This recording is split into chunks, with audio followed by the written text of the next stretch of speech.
Members, may I call to order the meeting of the security panel, as we have formed a quorum and is also the appointed time. The first item on the agenda is confirmation of minutes of our previous meeting. Before we do so, may I remind members that our agenda is rather heavy today, and I believe our members will be very eager to engage in the discussion. So we have decided to extend the meeting for 1 hour. So we will end at 5:30 today, to ensure that we have enough time to go through all the subjects of concern to us. We've got paper CB21347/1415, which is the minutes of our meeting on the 3rd of March. The minutes were circulated to members on the 18th of April. So far, no proposal for amendments have been received. So the minutes are confirmed. Information papers issued since the last meeting, we have none.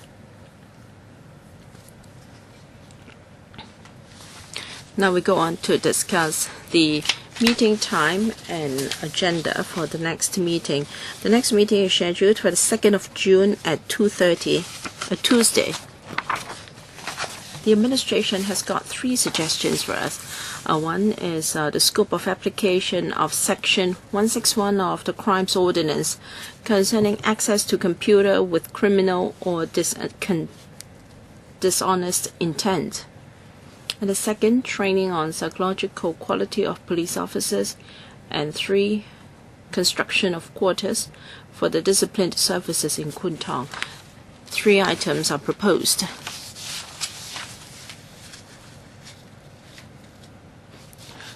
Members, do you have any comments on these proposals? In fact,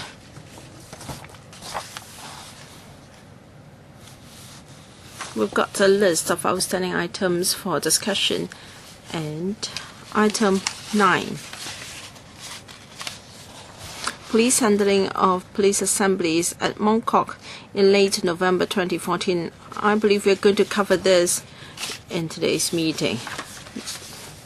Dr. Kenneth Chen, members, you may recall that more than a year ago, I suggested at this panel that we discuss the work of the PLA, or the Hong Kong Garrison and Hong Kong land users and their equipment, and also the military pier at Tamar. I understand that, Chairman, you have tried to press the administration for a discussion, but it's been over a year. I hope that we can have an appropriate time set aside for discussion of this matter, and please do help us to press this with the administration. Mr. Dennis Kwok, a member of this panel, has written to you for distribution to members. That is about identification of suspects. As we are aware, suspects were allowed to wear face masks and caps or shower caps when they go through the identification procedures. Is this really in line with justice? Mr. Dennis Kwok said that when there are disputes among members of the public in incidents related to the Occupy movement, people may feel that the police have not been professional enough and may be biased towards a particular party. Mr. Kwok is in court today, so he has written in a letter and has asked me to voice out on his behalf. When the new CP assumed office, he was rather vague when asked about this matter. So, Chairman, please ensure we have time to discuss this issue. Mr. Kwok Wai-Keung. No, I wanted to ask questions in an agenda item. Mr. Chen Kam-lam, Dr. Kenneth Chan would like to discuss the work of the Hong Kong garrison. You said yes, Chairman, to his suggestion. What did you mean? Defense and military matters are within the scope of the central authorities. How are we going to take forward this matter? Is it really for a legislator in Hong Kong to decide on military matters and defense? Who should be invited to discuss with us? Dr. Kenneth Chan asked to discuss the implementation of the garrison law in Hong Kong, use of military sites and implementation of the garrison law in Hong Kong. Well, you may comment on the you have to point out what are the problems with the garrison law. Even for the use of military barracks, this is a subject for the military itself. It is not for the SAR government to make any decision or to have any say. So what is there to discuss? What is there to discuss in LegCo? Well, we should address issues that are really our duties. Mr. Lai Chi-Chung, I was thinking that you were asking us to join in the discussion of our agenda items. Okay. Mr. Chen Kam-lam referred to the use of military sites and understanding of the garrison law. We can discuss with the Security Bureau. In fact, I'm already doing it to see whether a paper can be provided on matters of concern to members. Of course, as Mr. Chen Kam-lam said, we cannot talk about details of the garrison in Hong Kong. I said yes, because I have to handle any proposal made by members, and I have to discuss with the appropriate government officials, be it the Secretary for Security or the PS, to see how we can take this forward. So I think I am discussing with the Bureau as to how far we can go and what issues can be included under the subject. I will certainly get back to Dr. Kenneth Chan as to the outcome of my discussion with the Security Bureau.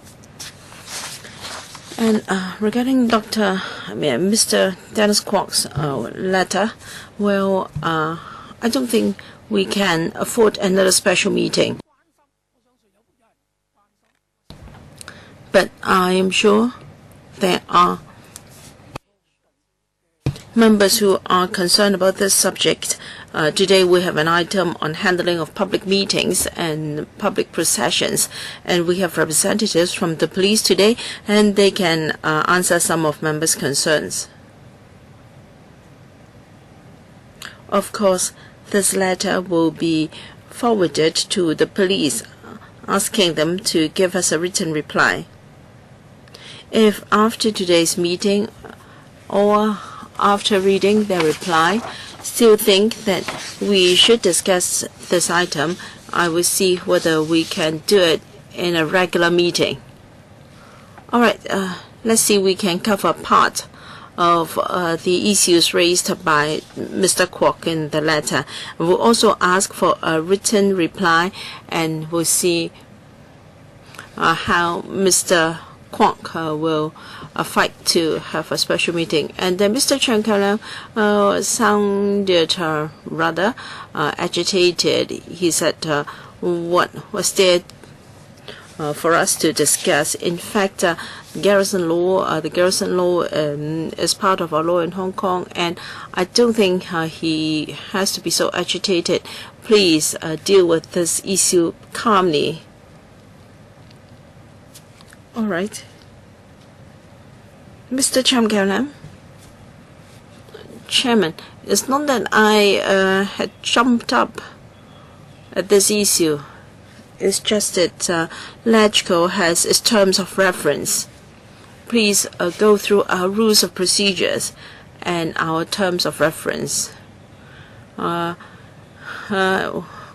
the Hong Kong garrison and the garrison law ever mentioned is not a matter of whether I can keep calm or not. This is not something we can deal with calmly. Okay, let's go on then. Let's move on. Paper on drug situation in Hong Kong. For this item, we have Mrs. Erica Hui, Commissioner for Narcotics, Ms. Mandy Wong, PAS for Security, as well as Ms. Josephine Z, Senior Statistician.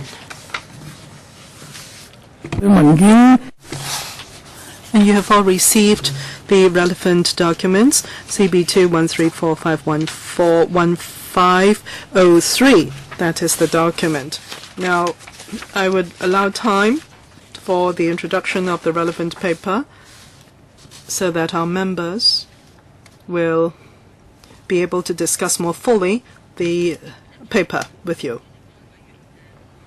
Chairman, members, the government had been putting a lot of focus on the drug situation in Hong Kong, and the Central Registry of Drug Abuse, short name CRDA, is set up to provide relevant drug abuse statistics for monitoring changes in drug abuse trends and characteristics of drug abusers.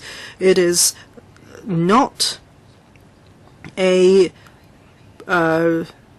registry to provide the actual number of cases of drug abuse, but rather to have an understanding of the drug abuse trends and also the characteristics of abusers to facilitate the planning of anti-drug strategies and programs in Hong Kong. And we will also refer to different sources of information, including major surveys and police enforcement statistics for formulating our programs and strategies for anti-drug use. And the 2014 CRDA statistics are reported in the document. I will not go into the details of those figures here, but I would want to focus on 4 main points with members. One, we see that there is a continued decline in the number of reported drug abusers. In 2014, it was 8,900 plus, which was some 13% lower than that of 2013. And compared to 2009, which was a peak, the cumulative decline is some 35%. But for the average age of young drug abusers, we do see a sharp decline. For abusers aged under 21, it was about 800 in 2013, and it is a drop of 76% cumulative from the peak in 2009. And members are very concerned about the hidden drug abuse problems.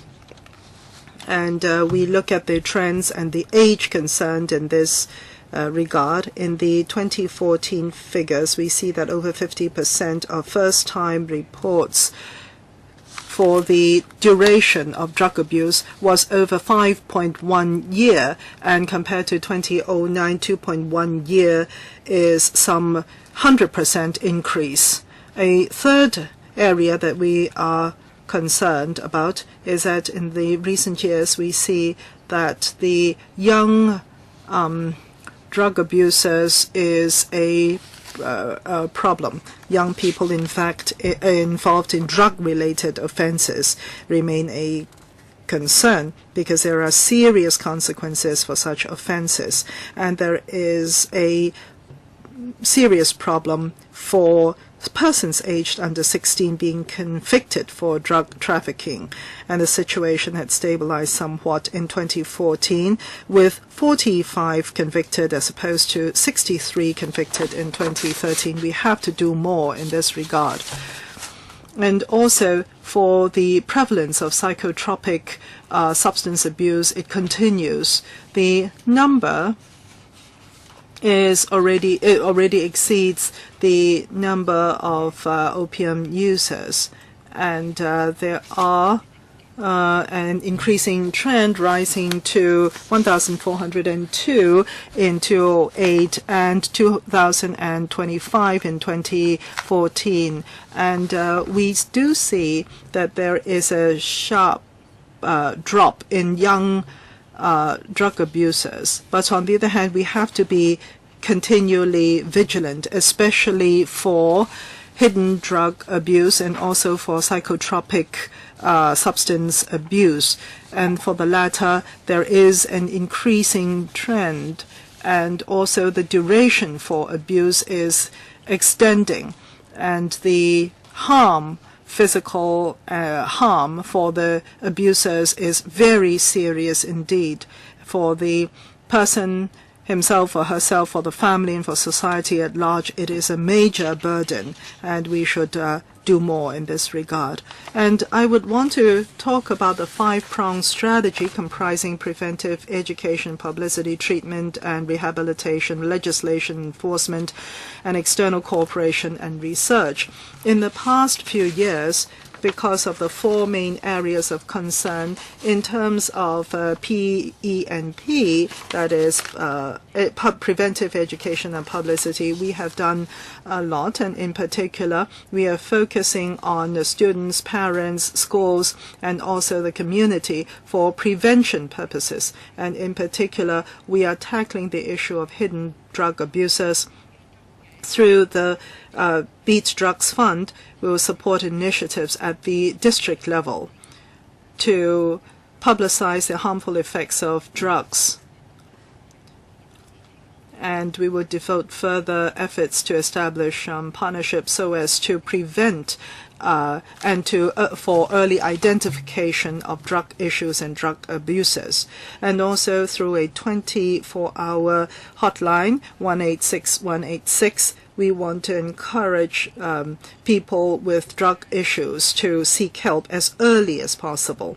And also for drug trafficking activities involving young persons, we will also step up with our education and publicity in this regard so that they understand and resolve some of the misunderstandings concerning the serious consequences of drug trafficking. And for the 3-year scheme for 2015 to 2017, the plan, we have a paper on the main framework, and we will go into the details concerning the 3-year plan on drug treatment and rehabilitation services in Hong Kong in a separate report. Yes, we have a series of members who would want to speak up, and right, 5 minutes each, please. Yes, and Mr. Young, please. We have the Commissioner coming to us to talk about the latest statistics and figures concerning drug abuse. From first blush or from a glance, it seems that there is a drop in the number of in the numbers, and it seems to be something to be happy about. But on the other hand, I have reservations. Is it because of a drop in abusers, or is it because there has been a rise in hidden drug abusers? Now, this is very important. In the discussions previously, when we talk about rehabilitation, the professor had mentioned that the figures only reflect partial truth or reality. In fact, the assessment of hidden abuse in the community is some 3 times to 4 times of that reported. I do not know whether this is correct. The commissioner will answer me that question.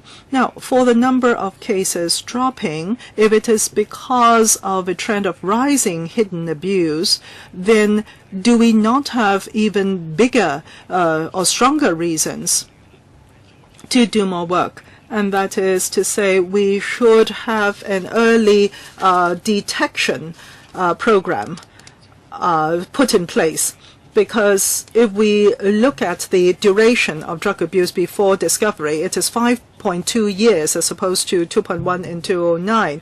That is to say, when the person comes to seek help, at that point, the person is suffering major problems with physically. And even though there may be rehabilitation, there are serious long-term physical and health effects. So apart from extending the community vigilance plan, which is targeted at the ordinary young person, that is for preventing them from coming into contact with narcotics, there are the other type of young children who easily come into contact with these narcotics, these high-risk youth sectors, or those who are already abusing narcotics. How do we extricate them from this web of abuse? That is my question. And a further question concerning the opinions of some of my colleagues. Some say that this is about community health, drug abuse as a problem, but from the cases that I have come into contact with, they are very often linked to criminal offenses in the background. For example, drug trafficking, and or perhaps even in the manufacture of narcotics, because these people need a lot of money to sustain their drug abuse, and they will resort to all sorts of criminal offenses in order to be able to sustain their habits. So wouldn't this be linked to security? And all the more we should be putting in more resources and concern.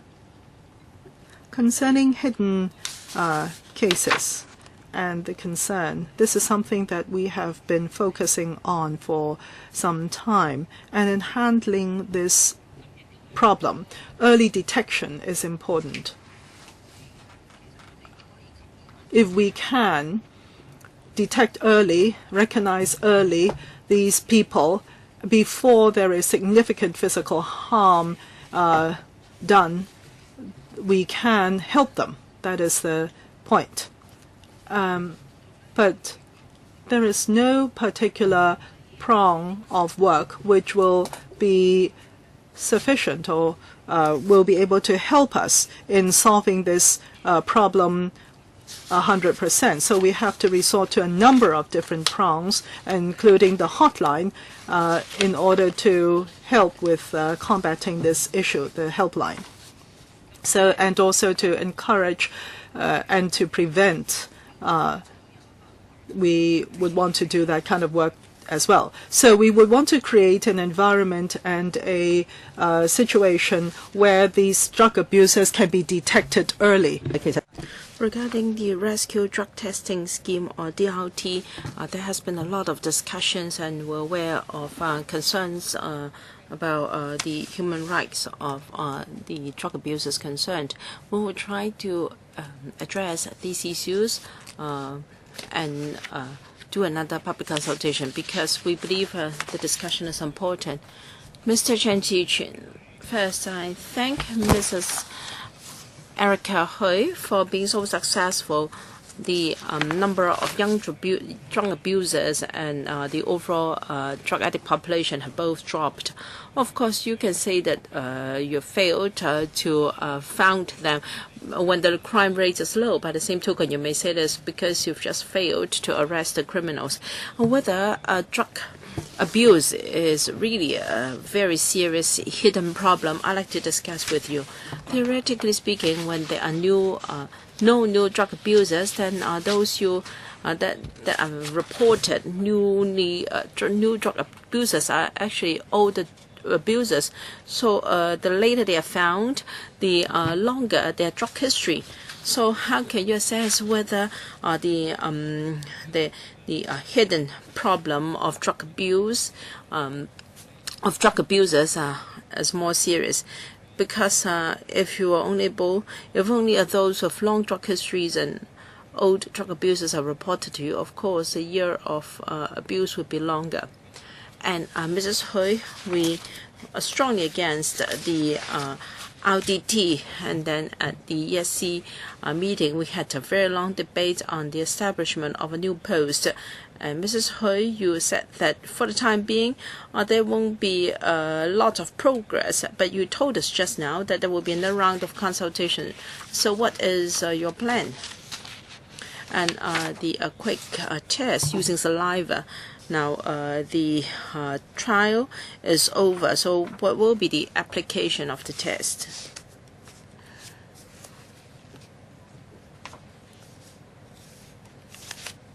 Now, we do not just use the statistics to say whether there are there are bigger problems, but because usually the longer you take drugs, the poorer your physical conditions will be. I said that there is some improvement in the number of young drug abusers, and for those who are below 21, the average age or the average drug history of these people has been rather steady in the recent 2 years, usually 2 years. However, we cannot overlook the significance of these statistics, and will use various ways to encourage people to come forward to seek help more readily.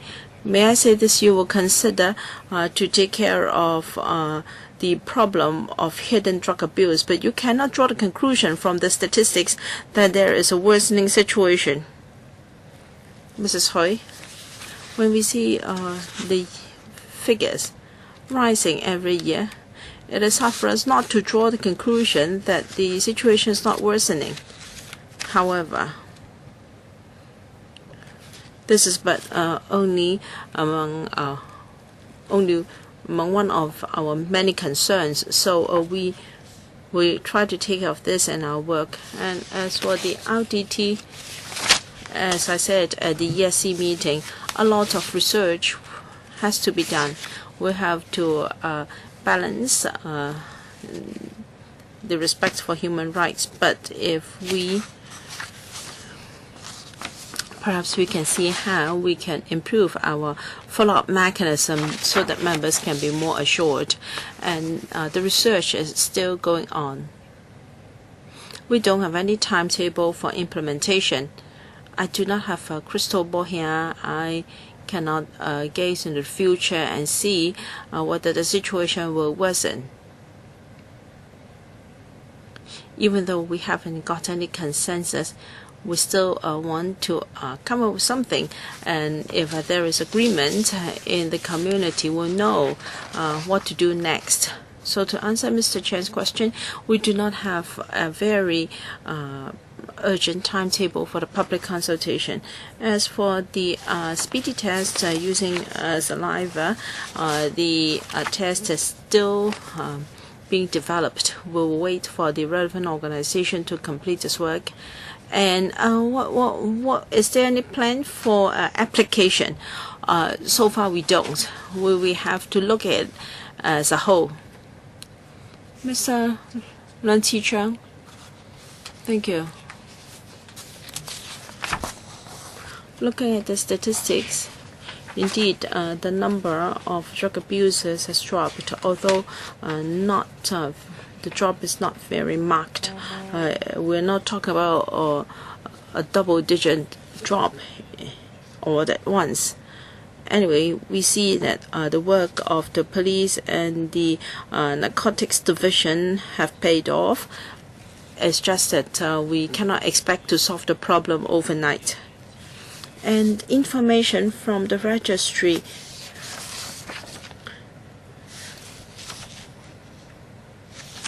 Can these statistics be useful reference for us and give us major indicators? I don't think we are sure about that yet. Now, for traditional types of drugs, including psychotropic drugs, may be developing.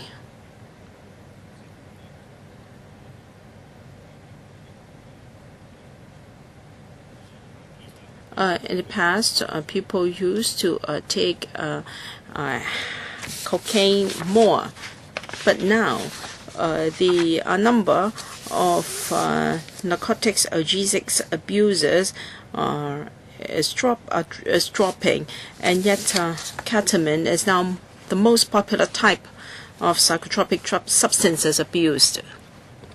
Would this have any impact on your strategy?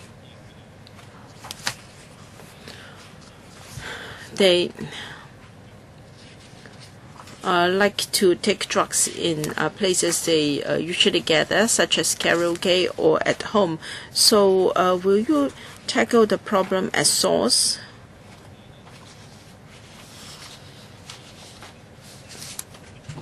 And we see new drugs coming on stream. For instance, it's reported recently that drug traffickers used LSD and call it happy stamps, and even the police may not know what they are, and yet they are being abused by kids, and then soon you found out that it was a kind of drug.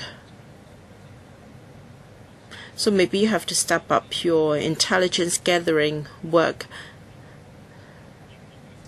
so that even a drug has become popular, you've already intercepted it or stopped its use. Is it possible to do this? Mrs. Hui? Yes, the types of drugs are ever evolving. The traditional drugs, namely heroin in Hong Kong, the tackling strategy is a bit different because the problems associated with the addiction of different types of drugs do differ. And the preventive and education work will also be slightly different. Legislation and enforcement are important, and the two law enforcement agencies will certainly tackle the problem at source. They will ensure that drugs cannot go into the market easily, harming our drug abusers. And Mr. Leung mentioned a new type of drugs. Last month, at the security panel meeting, we consulted members. We said that in around June this year, we would like to introduce a bill to amend the dangerous drugs ordinance. So this new type of drug called N-bond, it hasn't got a Chinese name yet, so that the definition of synthetic drugs will include this. We hope to make this amendment in late June,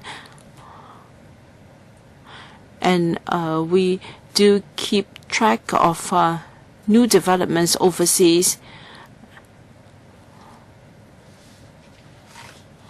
and we will keep track of the new trends in drug abuse so that we can also amend our legislation accordingly to adopt a preventive approach. Mr. Leung Kwok-hong, do you have the number of Hong Kong people taking drugs in on the mainland if, for instance, they are arrested or detained administratively? Commissioner, we have collected such statistics at our CRDA as well, but from what we can see, the figures have been very low. So In fact, many people are taking drugs on the mainland. If it is illegal in Hong Kong, they do it on the mainland. It's just that you don't have the figures, because if they have problems in Hong Kong, they can do it on the mainland. It's not that the mainland doesn't crack down on drugs. It's just that the country is so big, and they're sometimes helpless. There is a really open secret that drugs have been trafficked into Hong Kong, and people have also gone to the mainland for drug abuse. And I have to point out this fact. And if you have such statistics, do let us know so we can tell whether indeed the number is so small. If we have more Hong Kong people working on the mainland, we can perhaps try to find out whether there are more Hong Kong people abusing drugs in Hong Kong. And regarding the school campus drug testing scheme, it is a strategy you've adopted to tackle the hidden nature of drug abuse. Has it been useful or not, effective or not? Are you going to continue the program or not? Or rather, you put resources and do it outside schools. I think there are more people taking drugs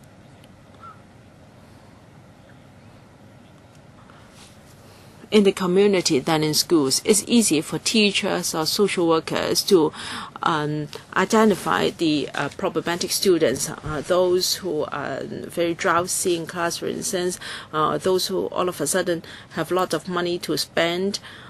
But the problem is schools may not have enough manpower to do it. So rather you save your resources and don't implement the scheme in schools. And regarding publicity against the harms of drug abuse, in 2013 to 2015, you spent about $3.1 billion. And this year, you spent $3.6 million. And from now to March 2018, you're going to spend $6.2 million, roughly the same amount. What are the reasons for such a low budget for this area? Commissioner, I've got some information about Hong Kong people abusing drugs on the mainland. In 2011, the figure was 11,500. Or around of the 11,500 reported recorded by the registrar, about 80% of them had once taken drugs on the mainland.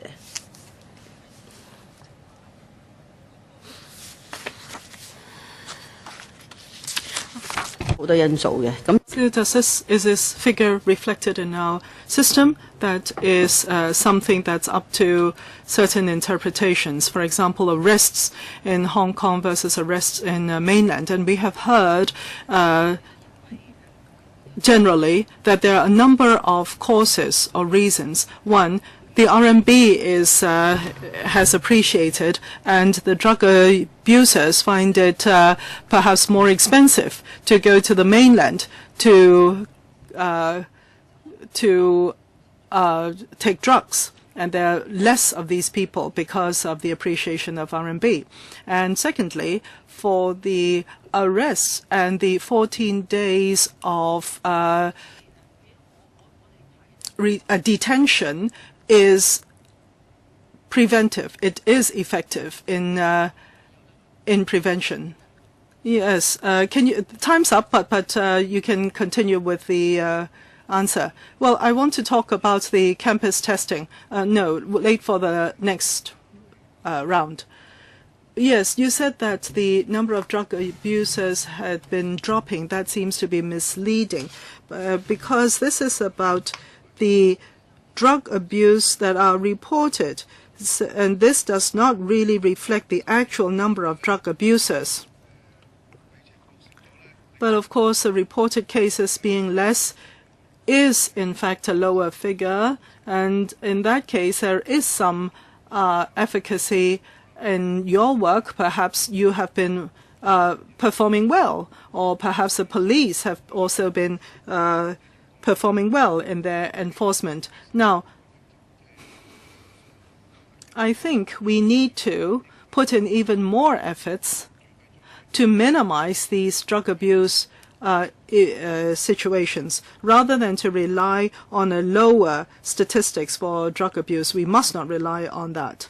And also in the community, now having been a district board member for over 10 years or close to 20 years. In the past, we see drug abusers, those who take heroin, taking injections, etc. But these days, very often, we see the drug traffickers and those in offense are young people. And we also see that these young people know very little about drugs. I have seen, we know of cases where a very young girl actually traffics drugs and 1 kilogram of it. And she was put into jail for 10 years upon apprehension by the police, but she had very little understanding of what she was selling. I would like to leave you time to talk about the campus testing or school testing. I'm interested to know more about it. Well, thank you very much, Mr. Chung, for his interest in the issues. Even though we say that the problem may have ameliorated, but we are not saying at all that we want to be lax in our work, not at all. Now, for the Central Registry of Drug Abuse, as I have started out by saying, it is not it does not provide a number on drug abuse, but it does give us a trend and the characteristics. And we have 2.7 to 3.3 times, as we can see, and it gives us some relevant information concerning drug abuse statistics and the drug abuse trends. So it is a point of reference for us, and it's good as a point of reference. As for campus testing, in answer to Mr. Leung's question as well just now, the program is not to identify the drug abuse students, but really it is for prevention and for education within the school. And school educators have told us, and sociologists have told us from their research, if we can do more work amongst the young, if we can let them know, the young people know that the decision comes from them, that is, they can decide to take drugs or not take drugs, then the effectiveness of drug prevention is good. And so this is to raise the awareness of students for drugs, and also where there are motivation problems or learning problems, to allow the school more room for maneuver, to encourage the students to raise their self-confidence and their self-assuredness, so that the students, when they're faced with temptations, they will make the right choice. In the typo pilot scheme, we see that there is one very encouraging effect, and that is there have been voluntary help seeking from the students to the social workers, rather than to say that we have identified the drug abusers and have taken action against them. And we are already in preparation and application for the next academic year. We believe that there will be a number of schools applying, and I think given the efficacy of this scheme, we should extend the scheme to other schools. It's been 4 academic years covered so far, and we would want to get more experience so that we can step up with the preventive work in the schools so as to prevent students and young people from coming into contact with narcotics. Yu Xing and Kwok Wai Kang. Anybody else for this round of questioning? If not, I draw the line here. And the second round, after the second round of Q&A, we will end this session for this topic. Mr. Chair, looking at the figures, the fourth point there, the key statistics on drug abusers reported to the CRDA in 2014 had been on the decrease to the point of 13% lower than the 2013 figures. And we also see the drugs apprehended was 418 kg in 2014, 2013 83 kg, and marijuana 2014. It's all in the table in terms of the narcotics and the size of the seizures. And it seems that there is a huge increase in the number of the seizures. But on the other hand, we see a lowering of the statistics for drug abuse in Hong Kong, as we can see. Why is that? Is it because Hong Kong has become an entrepot for drugs? Or is it because there is a very big market and there's been very large sales in Hong Kong? Or is it really that the drug abuse cases have dropped by so much? Is there any analysis in this? For narcotics seizures,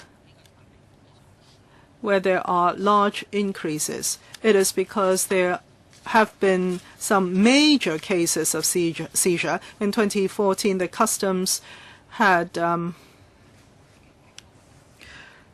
together with the freight forwarders and courier service companies, had worked together, and where there were suspicious cases, they were referred to the customs by these operators. And therefore, the customs have been more effective in their intelligence gathering, and working together with the industry had helped the customs department, customs and excise, in combating the issue. Now, Hong Kong is a free port, as we know.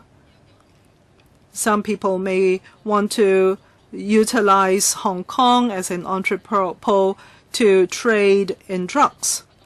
And we have all along knew that there had been such a situation. But the most important point is whether our enforcement agencies and departments have the capabilities to follow up with the relevant cases and work together with international enforcement agencies. I think that would be of utmost importance. As for the number of drug abuse cases, apart from the registry, we also look at an array of situations to get a better feel of the actual scenario. We have been talking to the different sectors and community, and we believe that this trend that we have talked about on the drop is actually reasonable. Of course, we will not simply because that the trend is on the drop that we will be lax in our work. No. And also, we have seen fluctuations up and down in terms of drug abuse statistics, and we have been all along been putting in efforts in our combating work. Now, Mr. Chair, I'm sure the intelligence gathering and also the combating efforts have given us these results. I do not doubt that. But on the other hand, I would like to know whether there are any analysis. For example, how much of the seizure is used for entrepot, how much for the consumption of the local market in Hong Kong. If the latter is high, then it does indicate there is a possibility of higher number of drug abusers in Hong Kong. So that is to say, if it is not the case, then that may indicate that the drug abusers in Hong Kong have indeed dropped in numbers. Have you done that analysis? Mr. Chair, I think it's very difficult to do this kind of analysis, but rather in the law enforcement work, to focus on drug entrepot trade. And also in the enforcement in the community, the enforcement departments have had to utilize their intelligence network and a number of different measures to carry out their work. And we do not see from the information that they have gathered that there is any deterioration in drug abuse situation locally in Hong Kong. Kwok Wei-keung supposed to be the next member to speak, but we have someone who's just stepped in. I can give you 3 minutes. Kwok Wei-keung. 3 minutes, Kwok Wei-keung.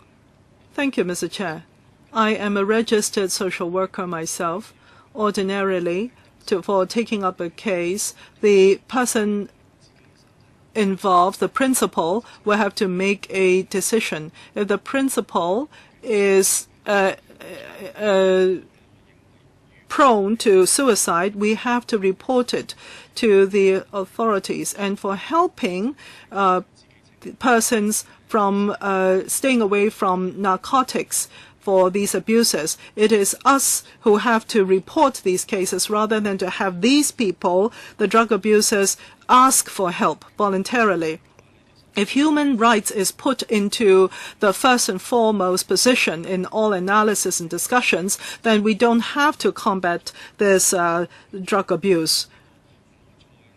I mean, let us not put human rights as a pretext and overly unnecessarily bind our own hands and feet in our work of combating drug abuse. Now, I see, as we have mentioned earlier, that there's been a drop of about 1,000 plus cases in the past few years. Why is there this trend? These are reported cases numbers. Is it because that the drug abusers have died, passed away, or because they have weaned themselves of this habit and therefore there's a drop? I would like to know. And also in the paper, the last paragraph, P there, it says that 76% of the drug abusers have been convicted, and 38% of these convictions are drug-related, and 28 are both drug-related and related to other offences, while 9% had previous conviction of other offences only. I would like to know whether these convictions had been made before there were any drug abuse on the part of these persons, or was it after? Do you have such an analysis? Commissioner, Mr. Kwok mentioned active intervention. This is certainly an approach. In the community, we have 11 rehabilitation counseling centers. We've also expanded our outreaching team network, hoping that early identification and intervention can take place. However, drug abuse is a hidden issue, so we must adopt a multi-pronged approach. Usually drug abusers are less motivated to seek help, so we have to do both. And regarding human rights, we do understand this, and that's the reason why, given the strong views in the community, we still want to find a way to address the concerns of the opposers. All right, Mr. Lam Tai-Fai, and then we will wrap up this item. Mr. Lam. Thank you. We know that comparing the figures for 2014 and 2013, there was a drop in the number of drug addicts among young people in particular.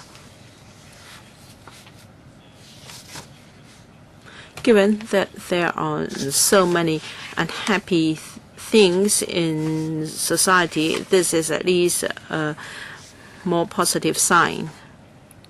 And education against drug addiction is not easy, and the administration cannot afford to be complacent. I think the administration's efforts have paid off in the Healthy School program with a drug testing component in particular. And you must keep up your good efforts, because it's going to be a long fight. And I hope that the police can maintain its very high standard in enforcement, because if you can intercept drugs into Hong Kong, then that's the most effective way to protect our young people and also people who are not so strong in resisting the temptation. I understand that it is very hard for you to kick the habit. Absolutely. Even if you have been rehabilitated, you might fall into temptation again and become a drug abuser. So I'd like to know the recidivist rates among addicts. Do you really have those hardcore cases? Do you have statistics on this group? Because if they always remain in your statistics, then the population of drug abusers will always be high. Mrs. Hui, Mr. Lam asked whether we have any statistics on relapse. This is not so easy to confirm. As we all know, relapse is a common problem, and over 70% of the drug abusers indicated that they had taken drug in the past.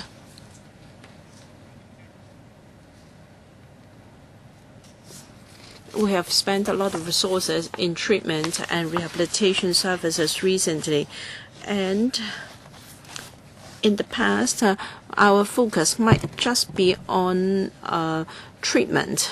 But in fact, follow-up is important, because rehabilitated drug addicts still have to face issues of making a living, keeping a relationship with their family. So we will focus our efforts on rehabilitation as well. Well, if you have such statistics in the future, do let us have them, because they will be useful. Okay, thank you. We wrap up the discussion of this item. We thank Mrs. Hui and her team. The next item is police handling of public meetings and public processions. Attending the meeting for this item, we have Mr. John Lee, Under Secretary for Security, Mrs. Millie Ng, PAS for Security, Mr. Dennis Ching, Assistant Secretary for Security, Mr. Edwin Lam, Assistant Commissioner of Police, and Ms. Monica Ao Young, Superintendent from the Police Force.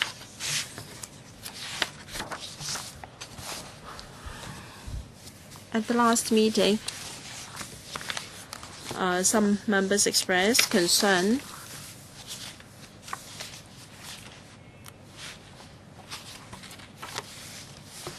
about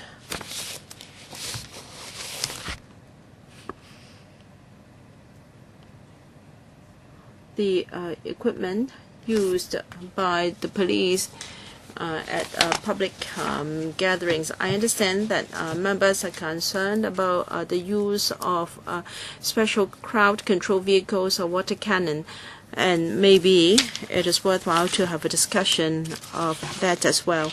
So the scope of our discussion is going to be wide. Anything related to public meetings and public processions can be raised here. Just before this meeting, I received a letter from Dr. Kenneth Chen with a number of questions asked. The letter is also tabled for your information.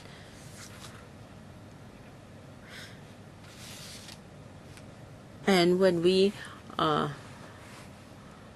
discuss the agenda for our next meeting, Dr. Dennis Kwok asked for a special meeting to be convened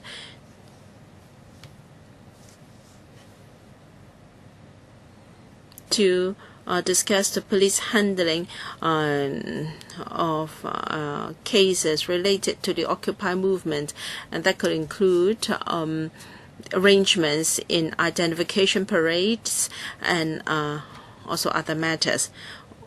All these are relevant to this topic, so they can be raised as well. First, I give the floor to the Undersecretary to walk us through paper CB 21345/1415-05 before I invite members to ask questions and give comments. Undersecretary. Thank you, Chairman. Hong Kong residents enjoy the freedom of and the right to peaceful assembly, procession, and demonstrations. There were over 6,900 such events last year, sixfold of what we had in 1997. Our approach is to facilitate the smooth conduct of such events, and we also try to minimize the impact on public order and other road users and to ensure safety for all. We've always appealed to participants of public meetings to be law-abiding, peaceful, and orderly when expressing their views, and they should refrain from behavior that is detrimental to public order or violent. And between October and December last year, there was the Occupy movement. It seriously disrupted the daily lives of members of the public, and there were various charging acts disrupting law and order. Recently, there was also a spate of so-called anti-parallel trading protests, and there have been all forms of unruly behavior and violence and illegal acts. We strongly condemn such behavior, and we will tackle such behavior lawfully. To deal with various sites of illegal occupation and other law issues, the police will have to review its deployment and equipment and manpower. In terms of manpower, we are going to create 442 posts in 2015-16 for increasing the establishment of the police tactical unit and the back-end support services to strengthen our frontline operational capabilities.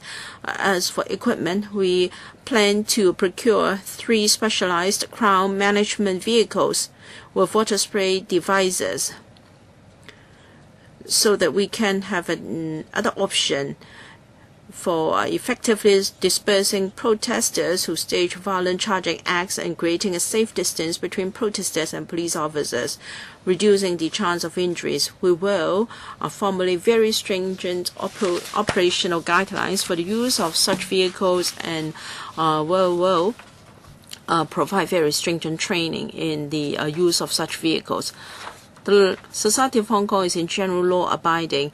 I hope we can all discharge our obligations and responsibilities to society, and let us be law-abiding. The police duty is to protect people's life and property, and to uphold the rule of law. We want to ensure that people can live in Hong Kong peacefully and orderly, and I think the police officers in Hong Kong deserve the respect of the public. Thank you. Ms. Claudia Mo. Mr. James Tian, James Tian, Lam Tai Fai, Kenneth Chen, Priscilla Leung, Chen Kam Lam, any more? Frankie Yik, 11 members in total. I may not be able to give you a second round, so please try to make good use of your 5 minutes. However, depending on the time, I might allow a second round, but it is rather unlikely. Ms. Claudia Mo. Thank you, Chairman. You talked about the water cannons, but you look at their paper and opening remarks, they call it specialized crowd management vehicles with water spray devices. In short, they are water cannons. I think it's just sophistry. They refrain from calling such vehicles water cannons. I don't have anything more to add on this. Now, identification parades. I will not specially talk about the case of attack on a reporter from TVB. I'd like to talk about fights and also attacks during the Occupy movement. Now, we know that defendants or suspects wore shower caps and face masks in the identification process. People jokingly said that maybe people could dress like mummies in the future in such a situation. Even some barristers saying that the police have deliberately tried to let the suspects go by doing it in this way. So I'd like to know whether it is common for things to happen in this manner. In addition to a shower cap and a face mask, what else what props can use? Eyeglasses, force, what, so on and so forth. Do you have these devices? And what are the figures? If you don't have any in hand, can you give us, according to your impression, the percentage of cases? For instance, is it 3 out of 10, 1 out of 10 cases, or 0 point something out of 10 cases where this would happen? Mr. Lee. Yes, I'm going to answer Ms. Claudia Mo's questions, but as Ms. Mo said, Ms. Mo accused the police of trying to acquit the defendants. No, I was just quoting what someone from the judiciary said, or from the judicial sector said. During the Occupy movement, there were 2 cases when journalists were attacked. One happened on the 4th of October in Mongkok, the other on the 24th of October in Mongkok. No, that was not my question. I'm not talking about the wearing of a shower cap and face mask in an identification parade. The police has done its utmost to gather evidence, trying to catch the real culprits. Journalists, the 2 journalists are victims, and both cases have been submitted to the court, and the defendants were convicted. So I just want to point out that the police has been impartial and fair in discharging its duties. When it comes to gathering of evidence, we must be fair and just, because the standard of proof or admission of evidence is high in court. And of course, the prosecution side would want the evidence to be admissible in court. If there is anything that the court would regard as being prejudicial to the interests of the defendant, and this is not something we'd like to see. Now, for all identification parades, there must at least be one chief inspector present from the uniformed branch, and there should be a criminal investigation or department officer, and so there is a chief inspector from the uniform branch to be there to ensure fair and just, ensure that it's fair and just. When the suspect put forward a certain request, the chief inspector had to consider that, all right, all these could be found in news reports. Please do not waste my 5 minutes. Can you tell us the statistics you have? I do have such information, and I don't believe the police has collected such information. You're very experienced at CID. You are supposed to know. I'm asking about your impression. For instance, could it be 2 out of 10 cases? What I tell you would only be my past experience. I may not be able to reflect the reality. The cases I dealt with were different from the cases we're talking, and different suspects have different ways to protect their own interests. So I cannot tell you what my impression was. Thank you, Mr. Chair. Actually, Hong Kong is a very free society. Every week we see protests and processions. And since last year's Occupy incident, well, there had been 79 days of occupation, not 7 hours, not 9 hours, but 79 days. In fact, a lot of ordinary people in Hong Kong had suffered. There had been traffic jams. Everyday livelihood had been badly affected. Inconveniences caused to going to school and to work, and the sick had been hindered from seeking medical service, etc. Now, it seems from the roads it's come to an end. But on the other hand, we know that outside the LegCo itself, there are some still who are staying behind and continuing with the occupation. And we do not know whether there will be another round of such occupation incident.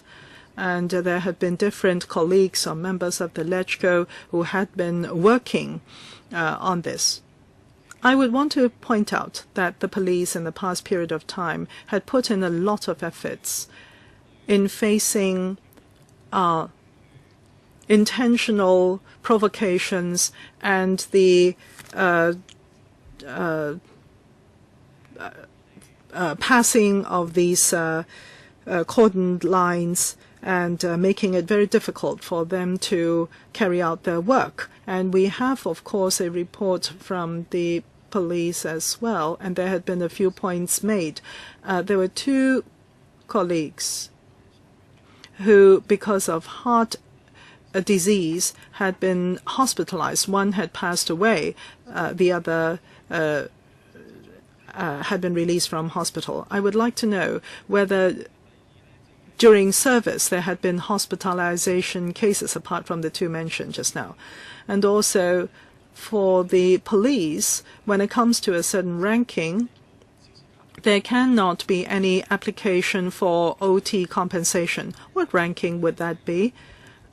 The paper says there had been a $350 million extra spent because of the OT, hiring of vehicles and meals for the police, but it would not include the OT compensation for higher ranking or relatively higher ranking police officers. Have you also estimated the time, extra time that these higher ranking officers had devoted during that period of time and the efforts that they have devoted?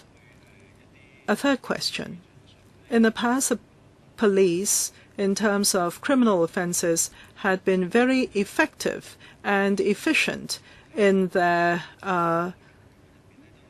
work. But in training of police, the focus had been on combating criminal offenses. But in the future, there will have to be more efforts allocated to crowd control and processions and protests handling. Will there be more training in that regard, given the situation in police training? And the last question. I know there are certain commendations. I would like to know more about the commendation situation. Mr. Chair, I thank the member for the questions. Let me answer the third and fourth questions first, and then Ms. Lam will answer from the police will answer the question. First of all, in large public events since the return of sovereignty of Hong Kong, as I have reported earlier, there had been a 6-fold increase in the number of processions and protests, and the police had also stepped up with training in this regard. Police officers will need to go into the PTU training. The PTU training is for handling protests and processions from the mildest to the most extreme, and also in crowd psychology handling and control, there would be such training as well. And also in handling these large-scale events, the police officers themselves, their psychological well-being training is also included. Chen Chen. Mr. Chair, I would like to talk about parallel trading protests. Number 9, or paragraph 9 in the paper. it says that the police have strengthened their manpower and made corresponding deployment in districts with these anti-parallel trader protests. This is putting the cart in front of the horse. Why are there such protests? It is because the police have turned a blind eye to these parallel traders which affect the residents in the districts, and therefore the residents have formed themselves into vigilante groups to combat or to protest against these parallel traders, and they have been injured in the process, and that's been history. So the police should go to the source of such problems, and that is strengthen manpower to prevent the parallel traders from disturbing the residents of the districts. Without the parallel traders creating havoc in the districts, there will be no such protests. In paragraph 9 there, it says, anti-parallel trader protests. The police have strengthened their manpower. I would like to know whether there's been added manpower in handling parallel traders who've contravened the laws or order and creating inconvenience to the residents in the districts. Now, for water cannons or sound cannons, well, the police had been using overseas or foreign examples, and members at the Finance Committee had said this. Overseas experience or international standards had been used as reasons. Have you actually compared the Hong Kong protests and the overseas protests in terms of the weapons, the organization, the destruction, differences between the two? South Korean protests, well, they are. Hong Kong is no comparison to the South Korean protest. Have you done this analysis before you claim that you need to strengthen this kind of manpower in LRAD and water cannons, whether for prevention or deterrent effect or whatever, so that we cannot voice our true opinions? Mr. Chair, in my opening, I had already said that every person's view, every person will have the rights and the responsibilities for voicing one's own preference.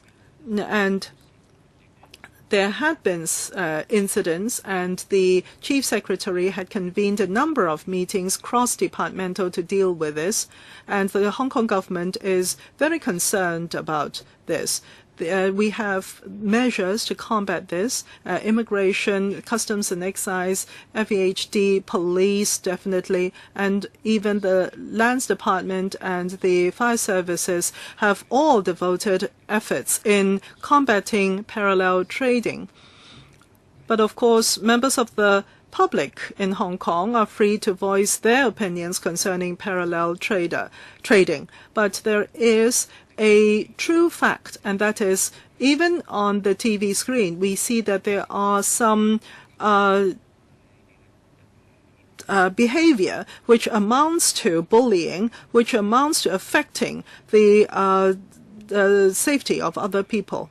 As for water cannon vehicles, according to 1990 United Nations Convention resolution, there is a principle concerning basic principles for firearms enforced by law enforcement agencies. And in this resolution of the United Nations, in the provisions, it says that the government and the law enforcement department should develop a set of procedures and facilities or equipment which should be as wide as possible, so that the law enforcement department will have different levels and standards of equipment to handle different levels of activities. It is on the basis of this principle that the police department believe that we should have more equipment available for utilization in the right situation. James To. Mr. Chair, paragraph 13. It says, in any event, the force to be used by the police shall be the minimum force necessary for achieving a lawful purpose. And it goes on, the paragraph. Now, for achieving a lawful purpose, how do we construe this? Narrowly or widely? As an example, let's say anti-parallel trading, shopping, protest, procession, etc.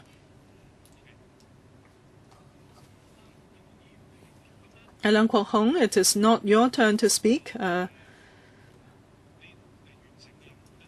Right. What is the lawful purpose to be achieved? Let's say a few people had occupied the carriageway, let's say on Nathan Road, but it is in the middle of the night. There are very few vehicles. And if you say achieving a lawful purpose means that there should be no person on the carriageway, whatever the situation, and where there is conflict now,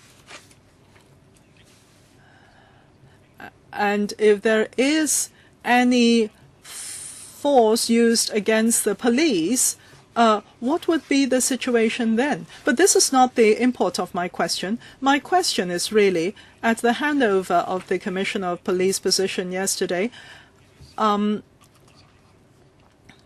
had there been any effect, the police commissioner was asked, concerning these large-scale protests or gatherings, any impact on the police?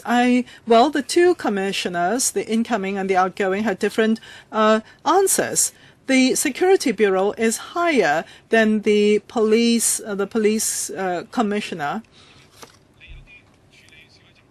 For handling protests and processions, it directly affects the relationship between the government and the people, because the police is acting on behalf of the government in handling the gatherers or protesters. Now, from the police point of view, do you believe that police and public relationship is something that we have to deal with and handle? And what have you done in that regard?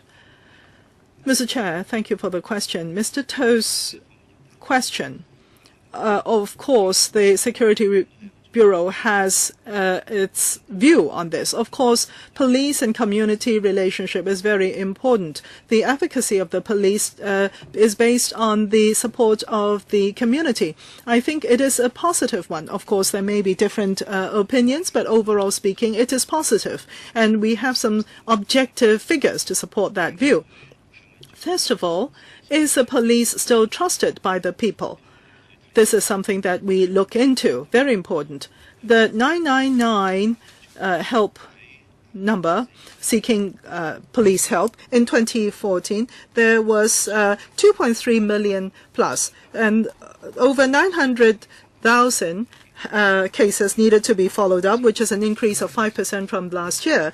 As for recruitment of the police, that is whether the profession is welcomed or not, on the net in 2014, there were 1,520 plus. That is an increase of 9% from the year before.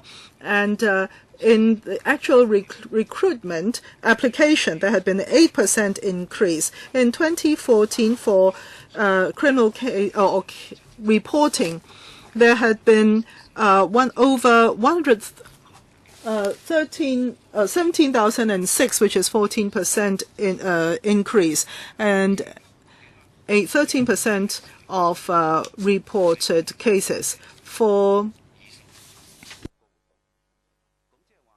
For junior police activities, there had been a 7% increase in terms of activities in 2014. All these are figures to support the view that there is community support for the police, that there is trust towards the police, and it has not been on the decrease. Mr. Chair, I find this very strange. If relations between the community and the police can be demonstrated by the number of 999 calls and the extra 9,000 odd students recruited by junior police corps, this is very interesting. If this is the analysis of the Undersecretary, this is horrifying. Mr. Michael Tian, looking back the various happenings during the Occupy movement, which lasted 79 days, many people criticized the just retired CP for being a very heavy-handed, and that the popularity or rating for the police has reached a record low. In fact, there was peaceful clearance of the 79-day Occupy movement. There was no major resistance met. There was no major fatalities. Everyone in the world, including the international media, were expecting disasters from Hong Kong. So the whole thing turned out, or it gone beyond the expectations of many people. Everyone has been very restrained, and this is particularly so for the police. The police have to uphold the rule of law when it comes to the handling of large-scale activities such as the Occupy movement. It has to take into account public opinion, pressure from various aspects. Now, this is not an easy task. If there is one single suspect or culprit, it's easy for the police to take resolute action.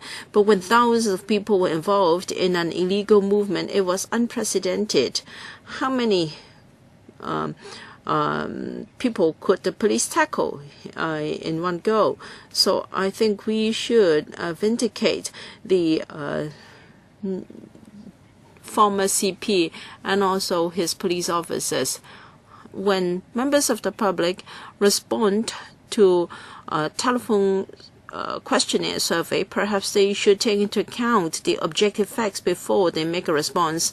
The police are here to protect lives and property, to maintain law and order, and at the same time, different people have different views about the police. They may second-guess the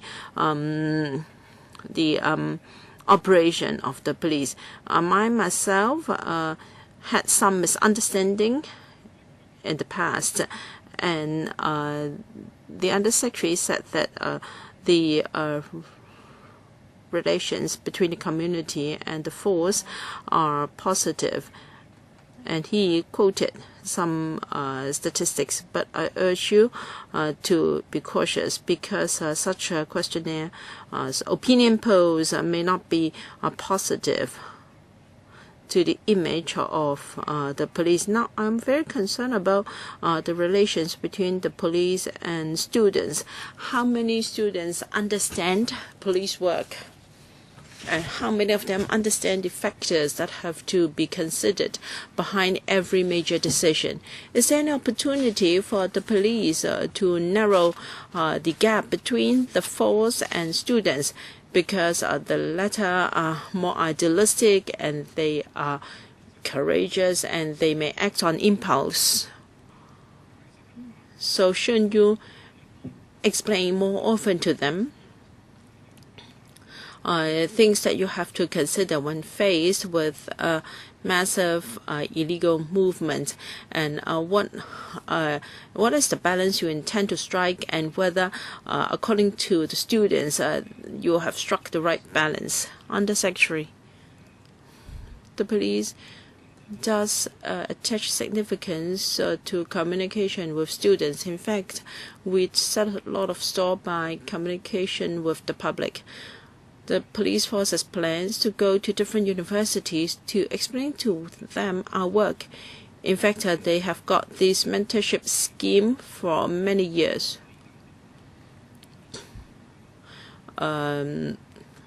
alumni of universities who are also police officers will go back to their schools or universities to explain to them the different aspects of their work. And every year the police have got is a priority plan. And I think the first one is engaging the community. So the force wants to directly engage the community. All headquarters or each major formation has to formulate an action plan. So you have been to universities to give seminars on police work on a regular basis? Yes, that's on a regular basis. But I think the perception of this matter is very different. Yes, there is always room for improvement and will certainly reflect your view to the force. Thank you. Dr. An Jiang. Thank you, Chairman. When we were kids, the image of police officers was not so good because of the corruption cases and poor image of the police force. However, with the establishment of the ICAC and improved training within the force, things have improved. The force has higher requirements of the performance of the police officers.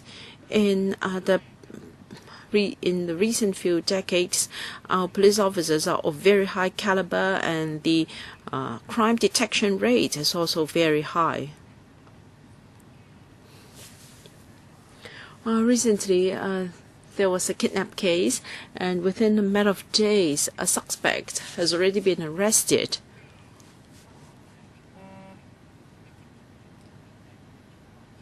Hong Kong is called one of the safest cities in the world, and I know that law enforcement agencies on the mainland have come to Hong Kong from time to time to learn from our police force, which we can really take pride of. Yet recently there have been many public gatherings, public meetings and processions leading to many conflicts between the public and police officers. I think many people can see from the news that police officers have been very restrained. This is an undeniable fact. However, there are some very bad legislators here trying to incite the public to charge our police officers. From what I could see from the TV, many young police officers were verbally abused, swear words were used, and I really cried. I shed tears in front of the TV, and it is not just myself. I have many friends. They are women in particular. They are worried. They query whether Hong Kong is still a safe city. So very bad legislators have incited young people and create scenes that are gradually uncontrollable, and they are worried as to whether the police could control the situation.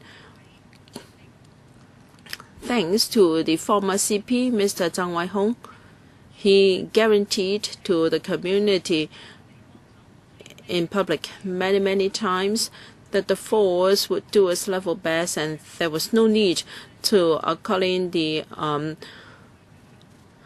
People's Liberation Army to help. So the police has been working very hard and in a most dedicated manner to serve our community. We have seen scenes where police officers were using their batons, and then protesters used their own self-made weapons. This is so saddening. Is it necessary for protesters and police officers to attack one another with weapons? Some of them had their head smashed.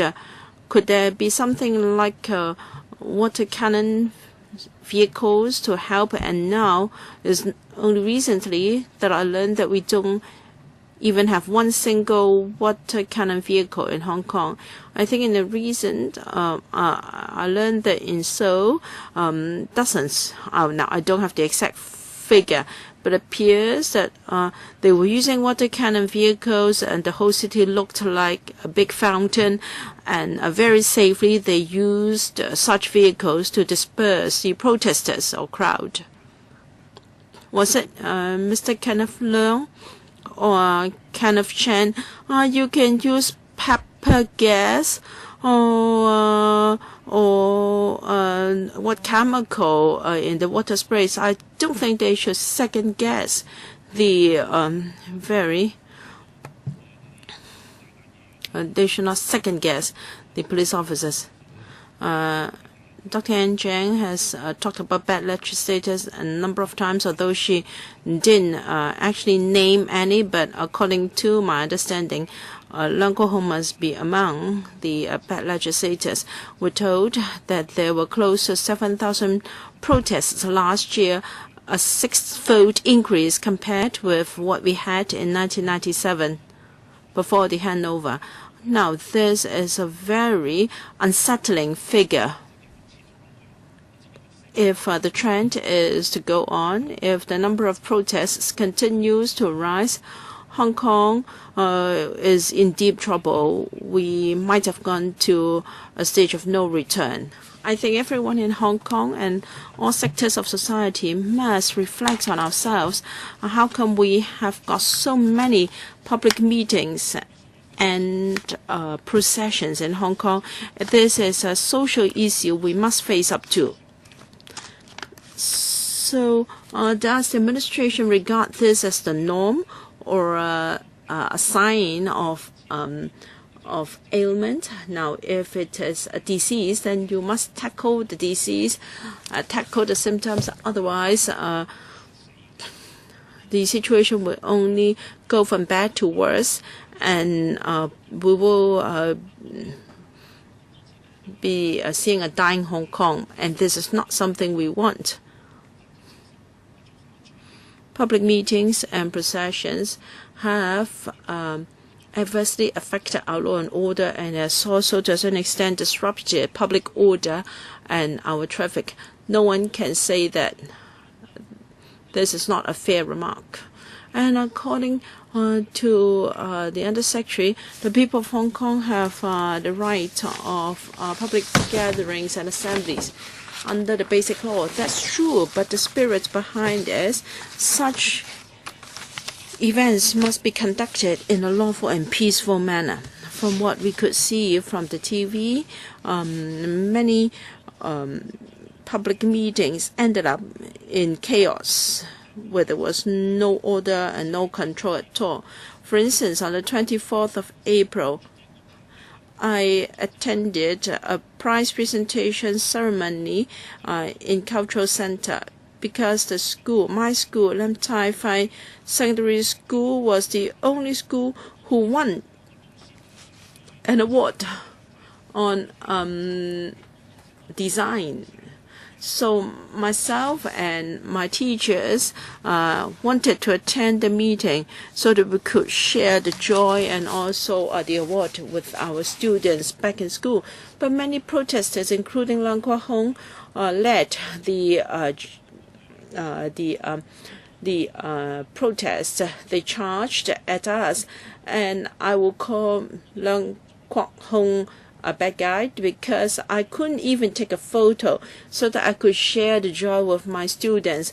The winners, including my teachers and students, felt rather upset. Of course, I wanted to protect my teachers. I told them that they wanted to charge at the CY Leung In fact, this event has affected a normal function and has affected other ordinary members of the public. Since under the Basic Law they are given the right to organize protests, I'd like to know whether you have got any statistics. How many of the events with your letter of no objection has ended up in chaos?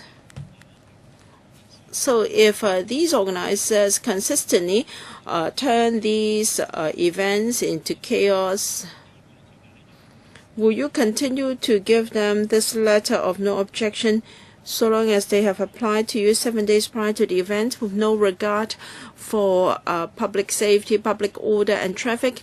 Do you just protect their rights with no regard for the interests and rights of other people? Because if we go on like this, it will not do. Yes, attack at our law is a serious matter, but the interests and rights of other people is just as important. Chen Ka-lok, and then Leung Mei-fan. Thank you, Mr. Chair. We are facing a very difficult situation, and that is a relationship between the police and the people, and the government and the people. It is worsening. There are a lot of difficulties, a lot of conflicts, which are very very clear to see. Do we buy more weapons for the police to tackle this kind of worsening relationship? What do we do? Now, I've asked many questions in the past about the water cannon vehicles, but so far there's been no answer given to me. And it was Mr. Li Xiu-kwang, the head of Security Bureau, in the news. He's made some response. And then there was, say, Chong Shu-kan, my colleague here, had said that buy from the mainland, and so that the protesters can enjoy the cannons. And the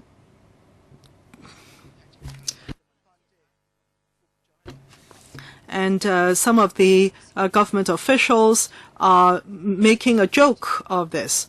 Now, I would like to ask Mr. Li, do you think that buying these water cannon vehicles would be sufficient to buy this kind of weapon of destruction? Would it gain the trust of the Hong Kong people? My suggestion is that you retract this 27 million expense item. It only shows that the police has no confidence in tackling their relationship with the people and also in resolving this crisis in Hong Kong. Thank you, Mr. Chair. Perhaps Mr. Chan, when I was answering another member's question concerning the purchase of water cannon vehicles, he had missed the answer. I was talking about the basic principle adopted by the United Nations in its resolution, which recommends that the law enforcement departments develop a wide range of equipment for law enforcement so that the law enforcement department can utilize a right array of equipment in tackling the relevant situations. And here we're talking about experience gleaned from tackling these wide crowd situations. And that is to choose from the toolkit different equipment to utilize in face of such crowd events is good.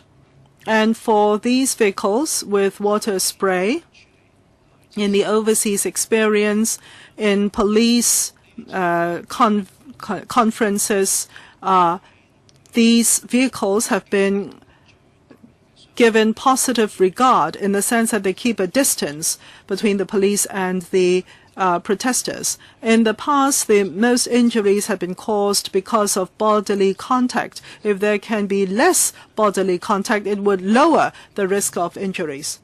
Mr. Lee, what you said is not true. There have been protesters who had been blinded or deafened because of water cannon vehicles. The water cannon vehicles had been chasing the protesters, and in Germany there had been running over of the protesters by these vehicles, causing death. Now, this is not a tool in a toolkit. This is not a spanner. These are lethal weapons, aren't they?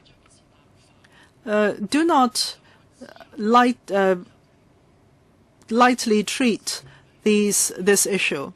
Yes, the UN directions. What are you? Yeah, I've read that too. But what are we talking about in Hong Kong? You are trying to suppress Hong Kong people's rights to voice their opinions. That's all. Mr. Chan, I do not agree with Mr. Chan. The situations you described just now are completely out of your own imagination. Hong Kong doesn't even have these vehicles yet. And if we buy these vehicles, we will have very clear procedures for operation and under specified situations.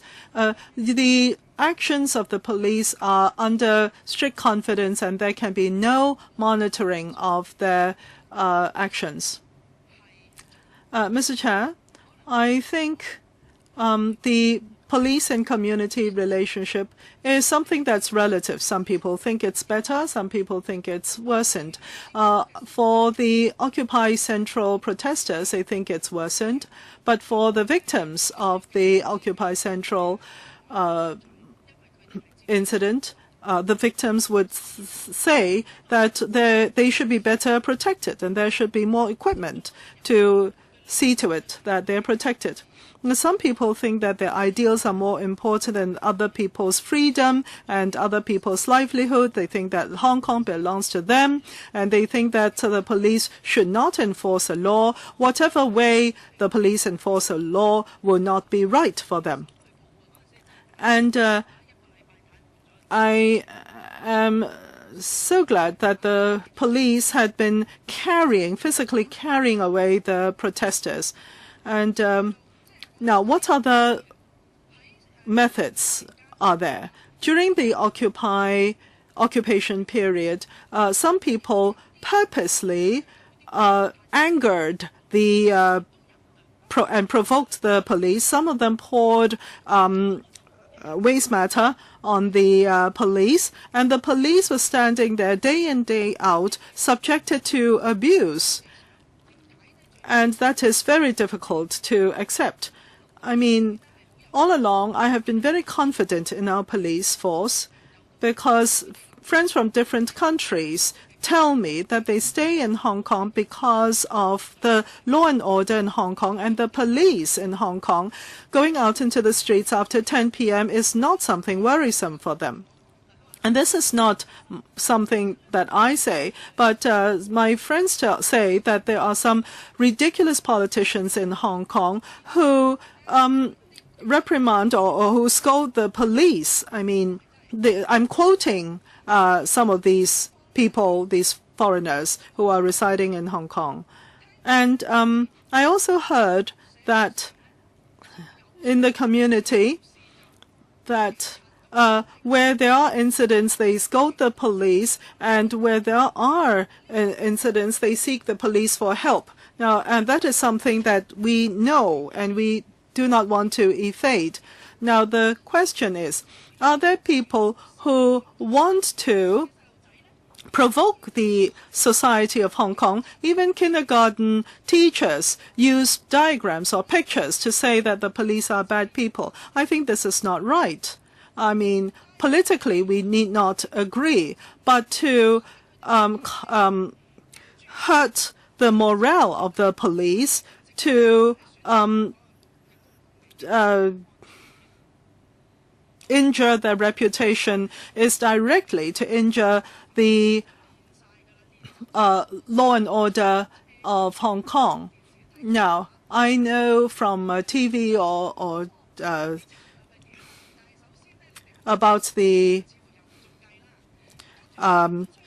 water cannon vehicles, but you have used basically these tear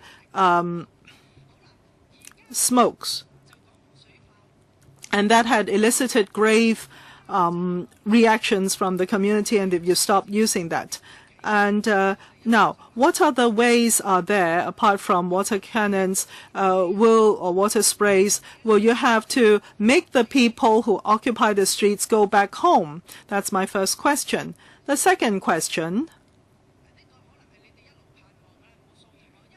do not disturb me, because I know you have your special vehemence against the police because you have been jailed. But the question is, my question is, you are disturbing me. Ms. Leung, you are free to speak. Mr. Chairman, I have half a minute. I would want you to give me that extra half minute because I have been disturbed. Now, I would like to ask, under such circumstance, some people say, actually propose the using of wood batons and water cannons, not just tear gas. There have been a lot of people, victims, who have been dissatisfied with the police because they have been too, well, Chen Kam-lam. Yesterday, the former police commissioner, Mr. Zhang, on his leaving the position, had said something that I agree to very much. He said he has grave worries for the future for law and order in Hong Kong. The society in Hong Kong does not respect the law anymore. And also within the political arena, some political parties also disregard the law. And there are a lot of these people. And this is worrying. If we look at last year's 79 days illegal occupation and the ensuing incidents in Canton Road, in Kowloon, Mong Kok, and Causeway Bay, these tourist areas, there have been some kicking of luggage, scolding of passers-by, bullying of children. You can see that violence, illegal behavior in society is looked upon as normal and reasonable, and this phenomenon is truly worrying.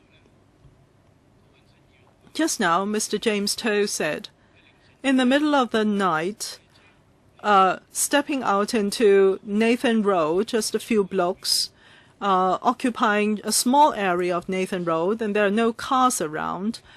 Well, I say that these words may be able to mislead some people that are outside of Hong Kong, but please do not look upon these situations lightly, because if you all remember, this kind of behavior was actually took place during the daytime, in the afternoon, and also in these tourist areas and shopping areas. The shops were busy doing business, and these illegally gathered persons, they were making noise, they were throwing money onto the streets, causing commotion, and some of them threw the dustbins along the streets into the road, not only making it dangerous for the people passing the crossing the roads, but also endangering the vehicles that were passing by in the streets, causing disturbance to order and safety. To describe this as a few people walking out a little bit into the carriageway of Nathan Road in the middle of the night is being irresponsible and misdescribing the situation. And Chan Ka-lok just now said that literally the wolf is standing in the way in Hong Kong. The police is a strong and professional force protecting the people of Hong Kong and maintaining law and order. To describe them as wolves or wolf pack, is this reasonable? The relationship between police and community is worsening. It is exactly because there are these legislative members and political parties which have been provoking the people and indulging in illegal behavior, and therefore causing harm to the relationship between the police force and the community. Mr. Chair, I'm worried, and I do not know when there will be improvements to this situation. While we know that the police is putting out their best efforts in maintaining law and order, in the 79 days of occupation, there had been arrests, and there had been arrests because of street provocations or disturbing of the peace. But they've been arrested. They were arrested more than half a year ago.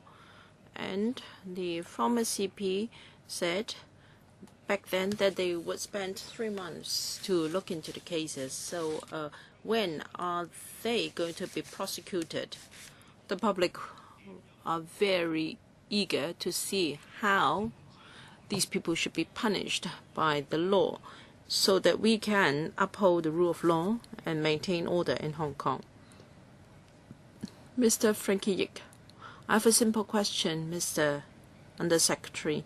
Last Tuesday at 2 a.m., there were protests in Mong Kok. A taxi was besieged, and then people banged their vehicles. And the industry would like to know how the police could protect their lives and properties and ensure safety for them. Undersecretary.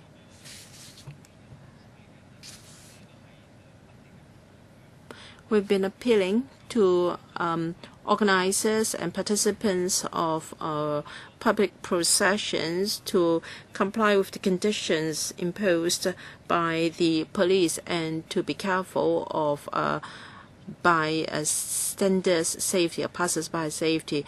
Regarding the incident in Mong Kok, I understand that 8 persons were arrested. However, 5 colleagues were also injured. So you could see our colleagues were very resolute in enforcing the law. When somebody breaks the law, they will take decisive action. And if members of the public have any views to express, they can apply to the police at any time. But when the public are involved, I think they should pay particular attention to the law and also the conditions stated in the letter of no objection. Mr. Yik, I understand that there were some arrests that evening, but as you know, taxi drivers do work night shifts. Their vehicles would run on the roads at night, and they don't know when they may encounter a public procession. And if you only arrest after something has happened, can you adopt a preemptive approach and do something before somebody gets hurt? We do understand the situation. And under the public order ordinance, people are given the right to engage in processions and demonstrations. However, they must not jeopardize the safety of other people. Even though a letter of no objection will be granted, there are also conditions imposed. The police will deploy more manpower, and depending on their risk assessment, they will see where and how many officers should be deployed as strategic points. We do understand that taxis and commercial vehicles and other road users have the absolute right to use our roads. I do agree that there should be holistic deployment on the part of the police, and they have been doing a very good job so far. But there are always emergencies. When there is an unexpected event, the police is expected to have a contingency plan. They are expected to respond immediately, and regardless of the level of risks they have predicted, there must be extra manpower to tackle an emergency. And I have to say that the number of participants in public meetings are different on different occasions, and the attitude of the participants also differs. So I can only say that the police will deploy the optimum level of manpower to maintain order, and when there is an emergency, the contingency plan has to be activated. Of course, Mr. Yik, we appreciate your concern, and I will relay your concern to the police to ensure that the rights of road users can be well protected. Mr. Leung Kwok Hong, to be followed by Mr. Paul Zhe. Well, Chairman, Dr. Priscilla Leung is always rather muddled in her speech, but let me tell you that there were cases where the situation could be diffused, where there was no firing or water cannons.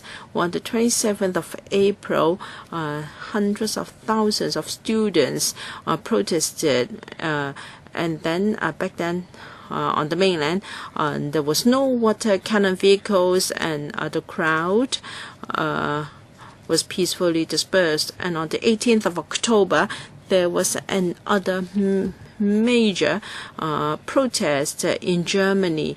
The Prime Minister of Germany decided not to use their water cannon vehicles, although they did have it. There is no need for me to lecture you, because you covered the June 4th incident. You wrote the book, you contributed to the book, People Will Not Forget. Well,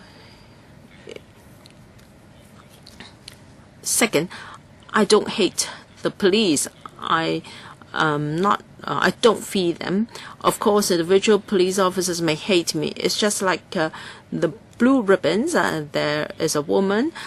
She told me late at night to scold me. It was reported by Oriental Daily. What should I do? Should I just go and die?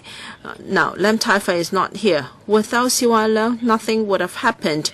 If the officiating guest was Lam Tai-fai, everything would have been fine. Nobody would have been there. So they have put the cart before the horse. Politically, we have a CE whose popularity rating has consistently failed. He was invited. You are a Siwa Leung fan. Why don't you encourage him or advise him to stay home and look after his own daughter? Now, you studied law. You're a scholar. And I think Mr. Lee, the Undersecretary, has mixed up the concepts. Yes, the UN said that for tackling different levels of crowd movements, there should be different levels of handling. Now, when has ever a curfew been introduced or imposed in Hong Kong? No. It was only legislators talking about that. Did you ever impose a curfew? And in the U.S., the death of a single black caused a 7-day curfew, and people had to go out with a gun. How fierce our protesters were. You can stage an exhibition you can edit a video clip. I appeal to those who are watching me now to transmit, upload all the violence acts committed by police officers and blue ribbons onto the internet. Were you there on the 12th or the 13th of December in Mongkok? My foreign friends said that he had never seen any police officers before who ignored triads when they beaten up. Some suspected triads beating up the protesters. You go and check the videotapes, the records. What friend were you quoting from? Dr. Priscilla Leung, please no dialogue between her members. Leung Kwok-hong. Now, when people are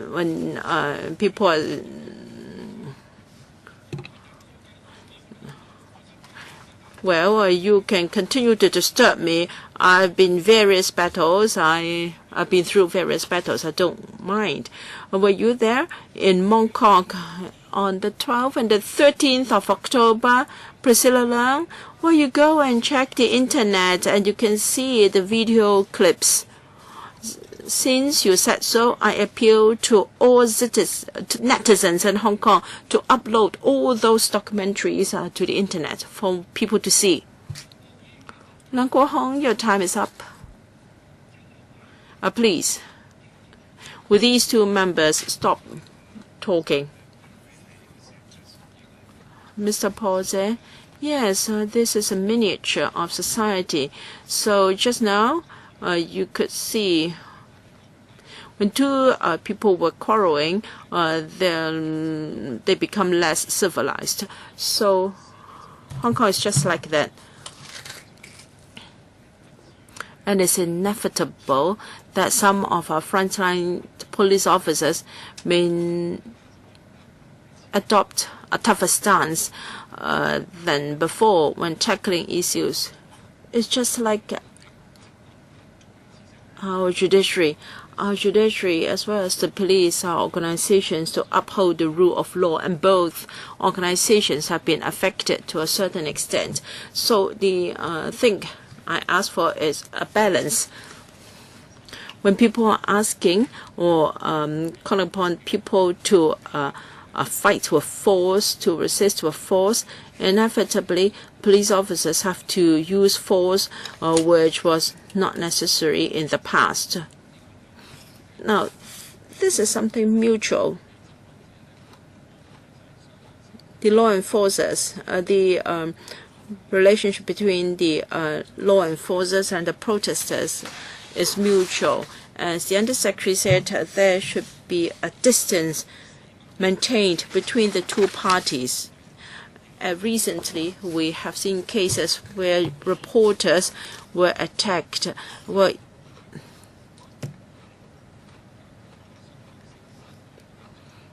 And perhaps people with different political affiliations may have the same reason to ask for, may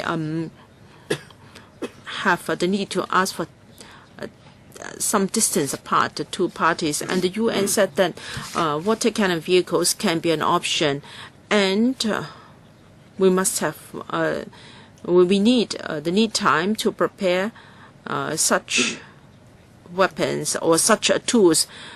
And in the past, we have also bought LRAD, long-range acoustic device, but we've never used it yet. We need them so that they can be a fallback and can be an option. We need to be prepared. Yes, the police have been very restrained in enforcing the law. And perhaps a very small bunch of protesters or people in Hong Kong might have been less restrained given the heat of the situation. And even a very gentle Priscilla Leung may scream crazily when she was provoked. I am speaking for you, Priscilla Leung. please restrain yourself and do not engage in a dialogue with me. May I remind members once again that no dialogue among yourselves, please.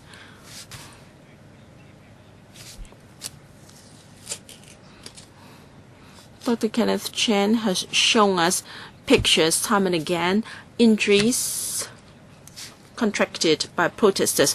Well, even an umbrella can cause injuries. It depends on how you use it. So we cannot regard individual victims or individual incidents and do not use this incident to jump to the conclusion that water cannon vehicles cannot be used. Well, rifles can also be dangerous. Should we remove rifles from the equipment of our police officers? As said by some members, we're in a different special situation, and people have not used violence in their resistance. But Hong Kong is special in that we are very crowded and densely built, and when the two camps are a confrontation, and if two different political groups are at loggerheads, then we do not have facilities to ensure safety. So we do need something to increase the distance between the two camps and to reduce the possibility of personal injuries. So I do support that the police should have sufficient tools for it to use when necessary. Of course, I also want the police to announce the specifications of the water cannon vehicles as soon as possible, the possible risks, and also please announce the operational guidelines. Thank you. Ms. Elizabeth Quat. I think the discussion today focus on two things, and water cannon vehicles and also relations between the force and the public. I have to say something on behalf of the police. It seems that the relationship between the police and the community is very bad, and there has to be something done. I've been working in the community, and I know that a lot of the citizens in Hong Kong actually have their thumbs up for the work of the police, their professionalism, their knowledge. They believe that they can safeguard the order and safety of Hong Kong, and Hong Kong will continue to be one of the safest cities in the world. I really do not see, therefore, that there is very bad relationship between the people and the community. But if you talk about the TV with the police commissioner stepping down, and it seems to indicate that the relationship is not all that good. But first of all, for there to be good relationship, the citizens have to be law-abiding. That is necessary. And also there have been some pan-democrats who spoke up concerning the water cannon vehicles. Chan Ka-lok said that this is to scare the people. I mean, I feel that this is really coming up with illogical excuses. If the police is to scare the people of Hong Kong, then the police already have the weapons in their possession. In their 79 days of occupation, are there more violent scenes in Hong Kong in the future that would warrant the police in drawing the gun? That is the last thing the Hong Kong people want to see. We do not want to see any injuries, not for the police, not for the people of Hong Kong. In the 79 days, we have seen that the police have been very restrained. There had not been any shootings. There had not been any person held at gunpoint. Why is it claimed that these vehicles are bought to scare the people of Hong Kong? Why do we not call upon today? Why in this room there had not been any calling upon the people of Hong Kong to be restrained, to be peaceful in voicing their opinions and their thoughts, to use peaceful and rational means. Only then will democracy be able to develop in Hong Kong. If you do not listen to me, I will resort to illegal means. I will be violent. I do not know how this is democratic. If there are more of these violent incidents in the future, if they become increasingly extreme and violent, that is affecting even the tourists, etc., then without the strengthened facilities and equipment on the part of the police, and where there are more extreme and violent behavior, what can we resort to? If you say pepper spray is not the answer, let me put this to the police. If there's pepper spray is not the answer, and there is no water cannon vehicles, what then? What will you resort to? And we do want to see a decrease, or there is an avoidance of conflict. I personally do not want to see more such a conflict. Let us not place all the responsibilities on the police. For the police to equip themselves, to strengthen their equipment, I think is something that is in the right direction in safeguarding the safety of Hong Kong. Mr. Chair, thank you, Ms. Kwong. As I have mentioned just now, when I talked about the relationship between the police and the community, it is positive. There had been voices saying that it is changing the relationship, but of course it is an interactive and mutual relationship. But overall speaking, I would say it is positive. I still think that the police is trusted. Where there is need, the people still seek police help. And if they do not trust the police, they would not do so. And overall speaking, law and order in Hong Kong is still good. And the new commissioner had also said that to explain to the people of Hong Kong is something positive in promoting the relationship between the two.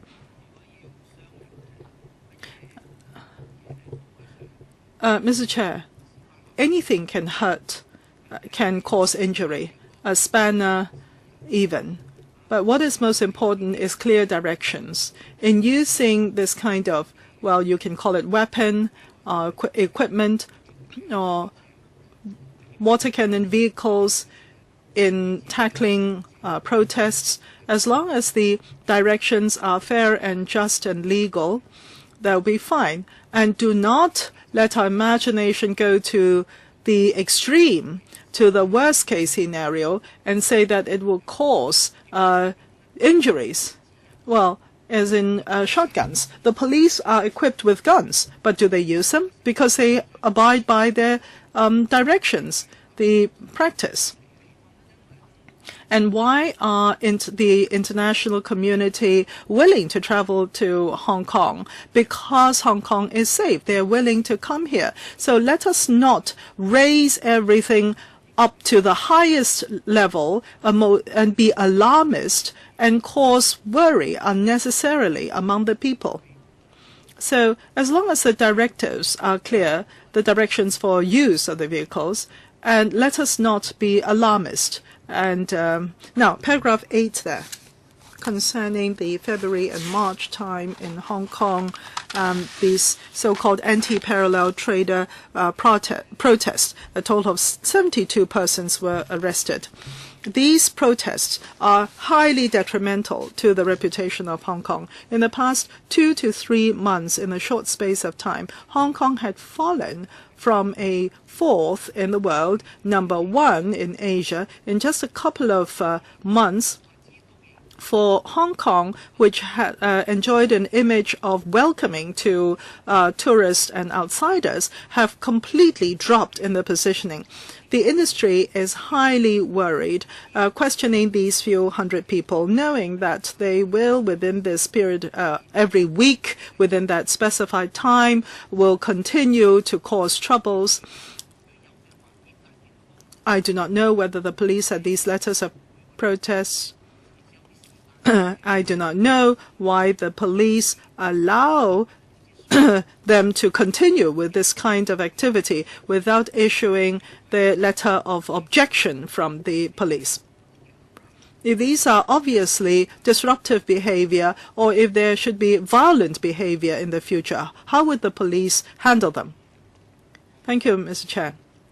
Thank you for the question. Concerning water cannon vehicles, and for clear directions to be formulated in the usage of these vehicles, I completely agree to that. And in my opening, I have also mentioned that the police will send officers to different countries with experience of utilizing these vehicles to glean and to learn from their experience, bring them back to Hong Kong and formulate the directives in training and also to benefit from these experience. We are very serious in this effort. Now, for countries using these vehicles, Hong Kong will also adopt the same, and that is there will be different levels of distinction. That is to say, from the lowest level, for example, for overseas experience, when using water cannons, the water pressure will be increased over different levels, and also the scope or the area of spray will also be selective. Some would be more on like a spray, some would be more focused. The former spraying over a larger area, and where there are cases, court cases, we would also definitely want to learn from those as well. As for these processions and protests, some using the name for so-called anti-parallel trader, well, for such activities in the Hong Kong law, if the number of persons taking part is less than 30, they do not have to notify the police. And very often, when the police sees that there are certain protests without notification to the police, they will have to find the persons in charge or the organizers to see what responsibilities they should shoulder. But very often for this kind of investigations, it takes a lot of time and effort, and the result is very often not as straightforward as we would want it to be. Wang Ping-wan and Chan Chiu-hong. Mr. Chair, I am also involved in another meeting concurrently. I do not know whether someone has already asked this question. In terms of identification, well, for shower cap and face masks wearing during the procedure, is that a normal part of the procedure or not? That's the first question. Secondly, using the guidelines for using force. I'm sure there are guidelines in enforcement of the law in using force. Now, the controversy is for this guideline, is it in keeping with the times? Is it transparent? Is it open? Is it agreed by all? That is, at this point or that point of incidents, the police will raise the level of force. Now, the police is treating it as confidential documentation, this kind of guideline. The members, let's show here, do not have them. The public do not have them. The IPCC seem to be coming out with bits of information as we pursue. Police use of force manual, the Seattle, San Francisco, LA, all the advanced countries, their police, how they use the guideline is very clearly laid out.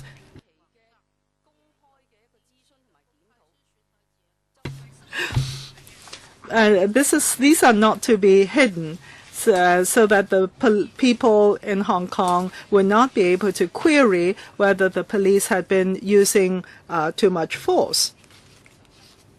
For this kind of guidelines or main manuals for the police, they should be made transparent or made available to the security panel at the LegCo to see whether they are overly stringent or whether they are in keeping with the times, etc.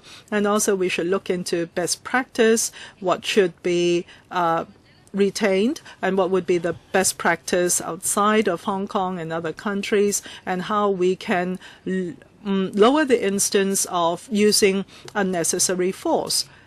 So I would want the Security Bureau to answer me these questions. So these guidelines or manuals, whether these can be made transparent and open, and whether they are amended with the passage of time. As for water cannon vehicles, we've asked whether this is necessary, and the motivation of installing these vehicles is important. It is dispersing the crowd, or is it for after clearing the site to seek recourse to the people? Now, because if the spray is colored, and if I have a light-colored clothing and I'm stained, then and also my belongings are stained, then can I seek recourse from the police? Is this to seek out those people after the site had been cleared, or is it to clear the crowd? I mean, if it is to apprehend them or to arrest them, then why don't you spray some chloroform or something that will immobilize these people and arrest them? I mean, why do you want colored spray? What kind of color? And will they be removed after washing? Undersecretary, Dr. Wan asked 2 questions. I will answer the one about identification of suspects first. In all criminal investigation, the duty of the police is to get the evidence. Anyone who has been a criminal investigation officer would want a person arrested to be prosecuted. However, the in identification parade, everything has to be done in a fair and just manner. Whether the suspect was involved in drug or murder or whatever, the evidence must be acceptable to the court. The court may not accept any evidence that jeopardize the interest of the defendant.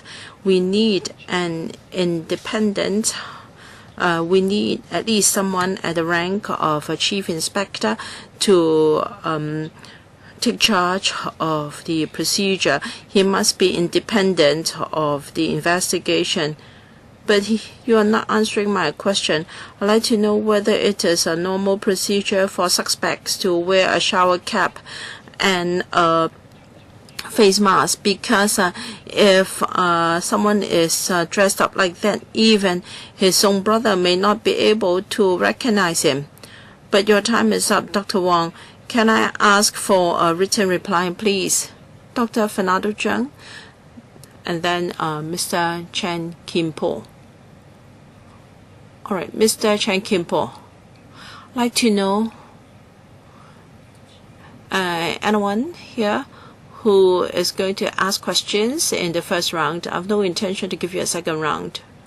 All right. Dr. Fernando Zhang. Okay, Dr. Fernando Zhang, Mr. Chen Kim-po, and myself. 3. Mr. Chen Kam-lam, Mr. Leung Kwok-hong, Dr. Hannah Wong. I will read out the names first. Mr. Paul C. Anyone? Dr. Hannah Wong, I already read out your name. Any more members? Please. Or please, a show of hands first. Ms. Claudia Mo. I already said that there would be no second round, but given that there are so many members who want to speak, I will give you 1 minute each. Okay, 1 minute each. Dr. Fernando Zhang. Dr. Fernando Zhang.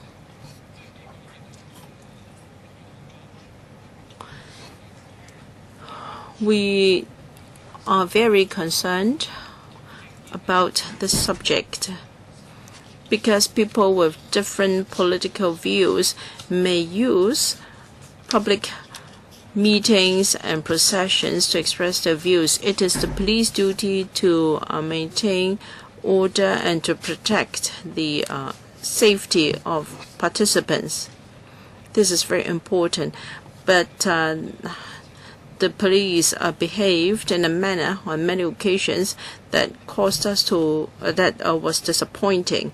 We never expected that the police would behaved in that way, and that include the beating up incidents by the 7 police officers at a dark corner, and even myself was beaten by police officers in a police car. And then the protests at Mongkok and Admiralty had different violent incidents. Unfortunately, many of them involved the police. Numerous video clips have documented such events. But of course, many of these events were controversial, and the monitoring is very difficult. Even though many members of the public may feel that they have been treated violently by the police unfairly, they have to complain to the capo. And IPCC is an independent body. This is already a progress. The UN Human Rights Commission said so the year before last. Still, IPCC has no independent investigation power. It's just an advisory body and set up to monitor the work of the capo. It is not really an organization to monitor the performance of the police. So the police, being one of the being the biggest government department in Hong Kong with the biggest establishment, how does the force deal with misconduct of its officers? There is no mechanism in Hong Kong, and the UN Human Rights Commission made it very clear that Hong Kong should have an independent committee to monitor the police force and to handle complaints. It should be entirely independent of the police force with appropriate investigative powers. I'd like to know when the administration would consider this concluding recommendations or concluding remarks by the UN Human Rights Commission made in 2013. Given that there are so many controversies, shouldn't it be the time for the administration to consider UN's recommendations? I think this has digressed a little bit. Anyway, Mr. Lee. Dr. Fernando Zhang, how we can monitor the police handling of complaints. The IPCC ordinance was enacted, and when the bill was enacted, there was discussions in the council, and the conclusion was the current mode of operation of the IPCC suits Hong Kong most. I was once in charge of Capo, and I have visited other places to learn from their models. However, some of them are not very satisfactory. Some of the investigations took a long time to conclude. So, first we have to consider the actual circumstances of Hong Kong and the system that serves Hong Kong best. This subject was fully deliberated when the bill was introduced to the Council, and it was agreed that it suits Hong Kong best to have the current setup as the IPCC, which is entirely independent of the government, and there is no involvement of police of government people. Well, Long Hair has just left. He is most despicable. he likes to use this time to attack pro-establishment members. Now we have our independent thinking. Why should he be here to attack pro-establishment members? This is really unwarranted. Have I ever interrupted you when you speak? Chairman, please make your ruling. Now it is Mr. Chen Kim-po's time. When it is your time, you can speak whatever you like. So he should not do so, and nor is it going to be effective. Priscilla Leung would only stick to her position more adamantly. Well, many people are watching a live broadcast of this meeting. Now, when we discuss here, we should target at issues. Of course, if I intend to charge the police later, I will oppose the procurement of water cannon vehicles. But for the sake of maintaining law and order, we have absolute need for it. Now, when we like it, we use international standards. When we don't like it, we don't talk about international standards. What's wrong with having water vehicles? Many countries have got them. The problem is we can expect more violent protests in the future, and they are going to be more and more radical and violent. Protesters are not like their counterparts of the past who just left and went home after a public procession. So what's wrong with being well prepared for such protests and so as to maintain law and order? May I remind you once again to respect yourselves, and this is Mr. Chen Kim-po's time. Well, if you don't like me, you can attack me during your time. I will not object. I will not interrupt at all. And when I speak, please do not interrupt. What's the point of being so noisy? You can't even follow the basics.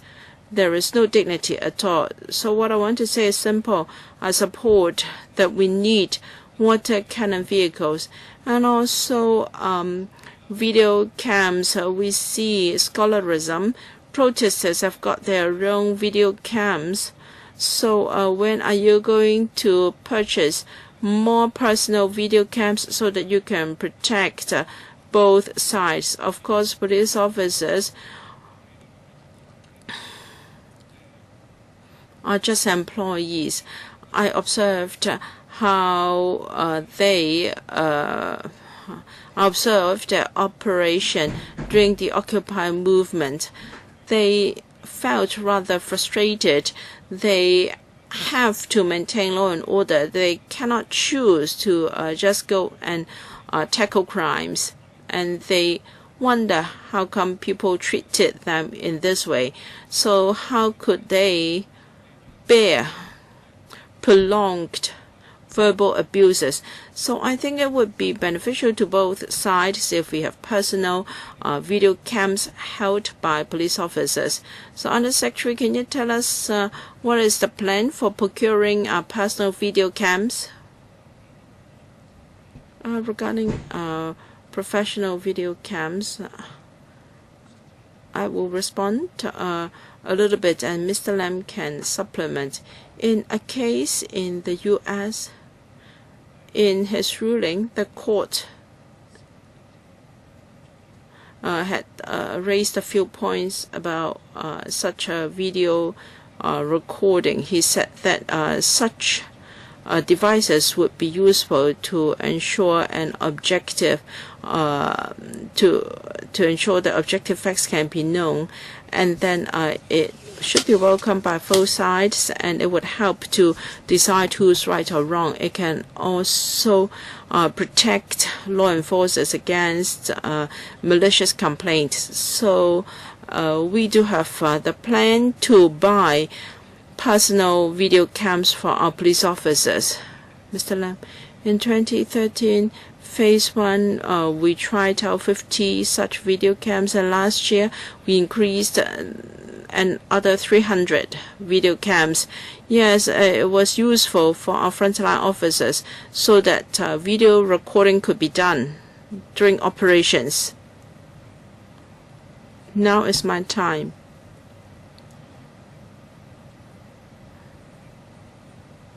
I've no objection against the police handling of public processions. In my view, the police force have been very professional and has also been very restrained and has dealt with illegal acts in a fair and just manner. Regarding relations with the community, would it be legislators or members of the public? When you talk about community relations, I don't think their description is very correct. I think there's tension between police officers and protesters at large protests. And I tend to agree with Dr. Priscilla Leung, Ms. Elizabeth Quad, that we do not see any tension between police officers and members of the public in the community. In my daily contact with members of the public, I feel that support for police has risen. So whether it be public meetings and public processions, there should be improved communication between the police and the organizers. The police should enforce the law strictly. And the reason why we have this discussion item is related to the procurement of water cannon vehicles. I'm a bit disappointed that little has been discussed about this. Some members depicted water cannon vehicles as being very aggressive, causing death, causing injuries.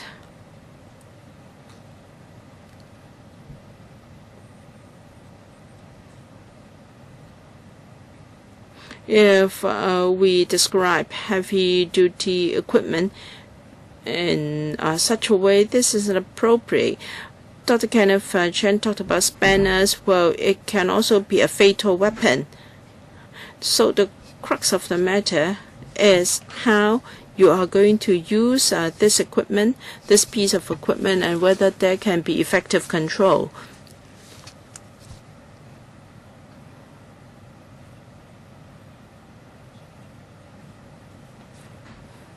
I hope that when these vehicles are bought, we can be told of the operational guidelines and also the training to officers. I hope we can have the opportunity to discuss this in this panel. So that's all I want to say. Half a minute. 1 minute. I would want to offer myself to stand in the line of the water cannon. I want to try it out. I can pay for my own travels.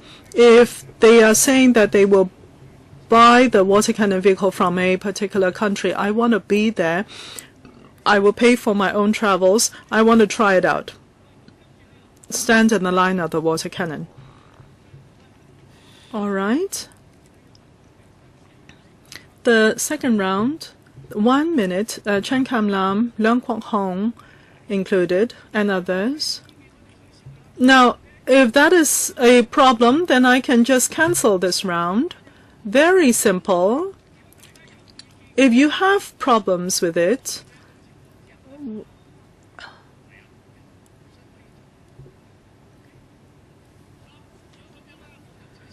yes, we'll cancel the second round. We close this discussion here. Let us now go into the next agenda item, which is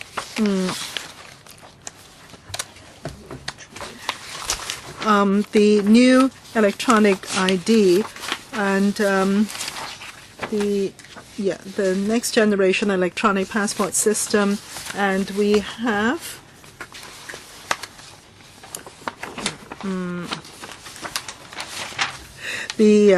Mr.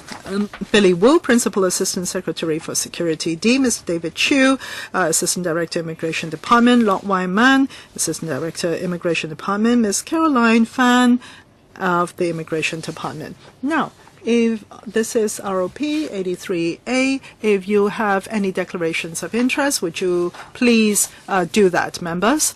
Yes, because we have very little time, we would want you to bring us through the paper very simply, and we will close the meeting 15 minutes later than specified. Yes, the Immigration Department in the year 2019-2020 introduced the new identification system. And we will be starting with the new system, and also we will be in 2020. The system would have been in operation for 13 years. The system was bought in 2005, and by then, 2020, it will be 15 years old, and this is the electronic passport system. And with the feasibility studies conducted last year, the government had decided that there will be a new electronic passport system to be introduced. The hardware and the software are out of date, and it would avoid, with the new system introduced, it would avoid a collapse of the system. And also the number of applications to handled, it would increase from 77,400 to 93,600. And we will introduce internet-based applications and also online granting and approvals. The Immigration Department will continue to pay attention to the latest requirements concerning the chip and also characteristics for the passport in identification of counterfeit. The suggestion, the recommendation is to spend 350 million for this new system.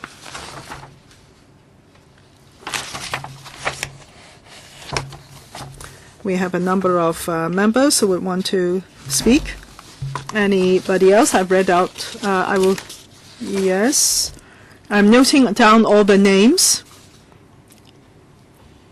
We have. Let me count: 2, 4, 6, 8, 9 members who will want to speak. I cannot give you sufficient time, given the number of members who want to speak. Perhaps we can only discuss this in the next meeting, because, I mean, if it's less than 3 minutes for each, I mean, if I give you 3 minutes each, that'll be 21 minutes, and we don't have that time. Mr. Chair, I think we should discuss this item. We have all read the papers. I'm sure my colleagues have read the paper. Well, how about this?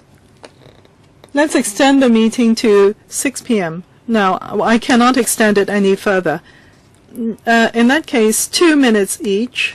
How about that? And if we cannot come to a conclusion, then we will discuss this at the next meeting. I have already said that we can extend the meeting 2 minutes to each. Are you saying Q plus A 2 minutes, Mr. Chair? Well, Mr. Chair, you wanted us to declare interest, pecuniary and otherwise. Pecuniary, first of all, from me. Are these printed by the Hong Kong government itself or not? And if it's outside tendering, what is the mechanism? I'm sure the Commissioner would know there is a China Commercial Press Organization, which is indirectly and convolutedly owned by the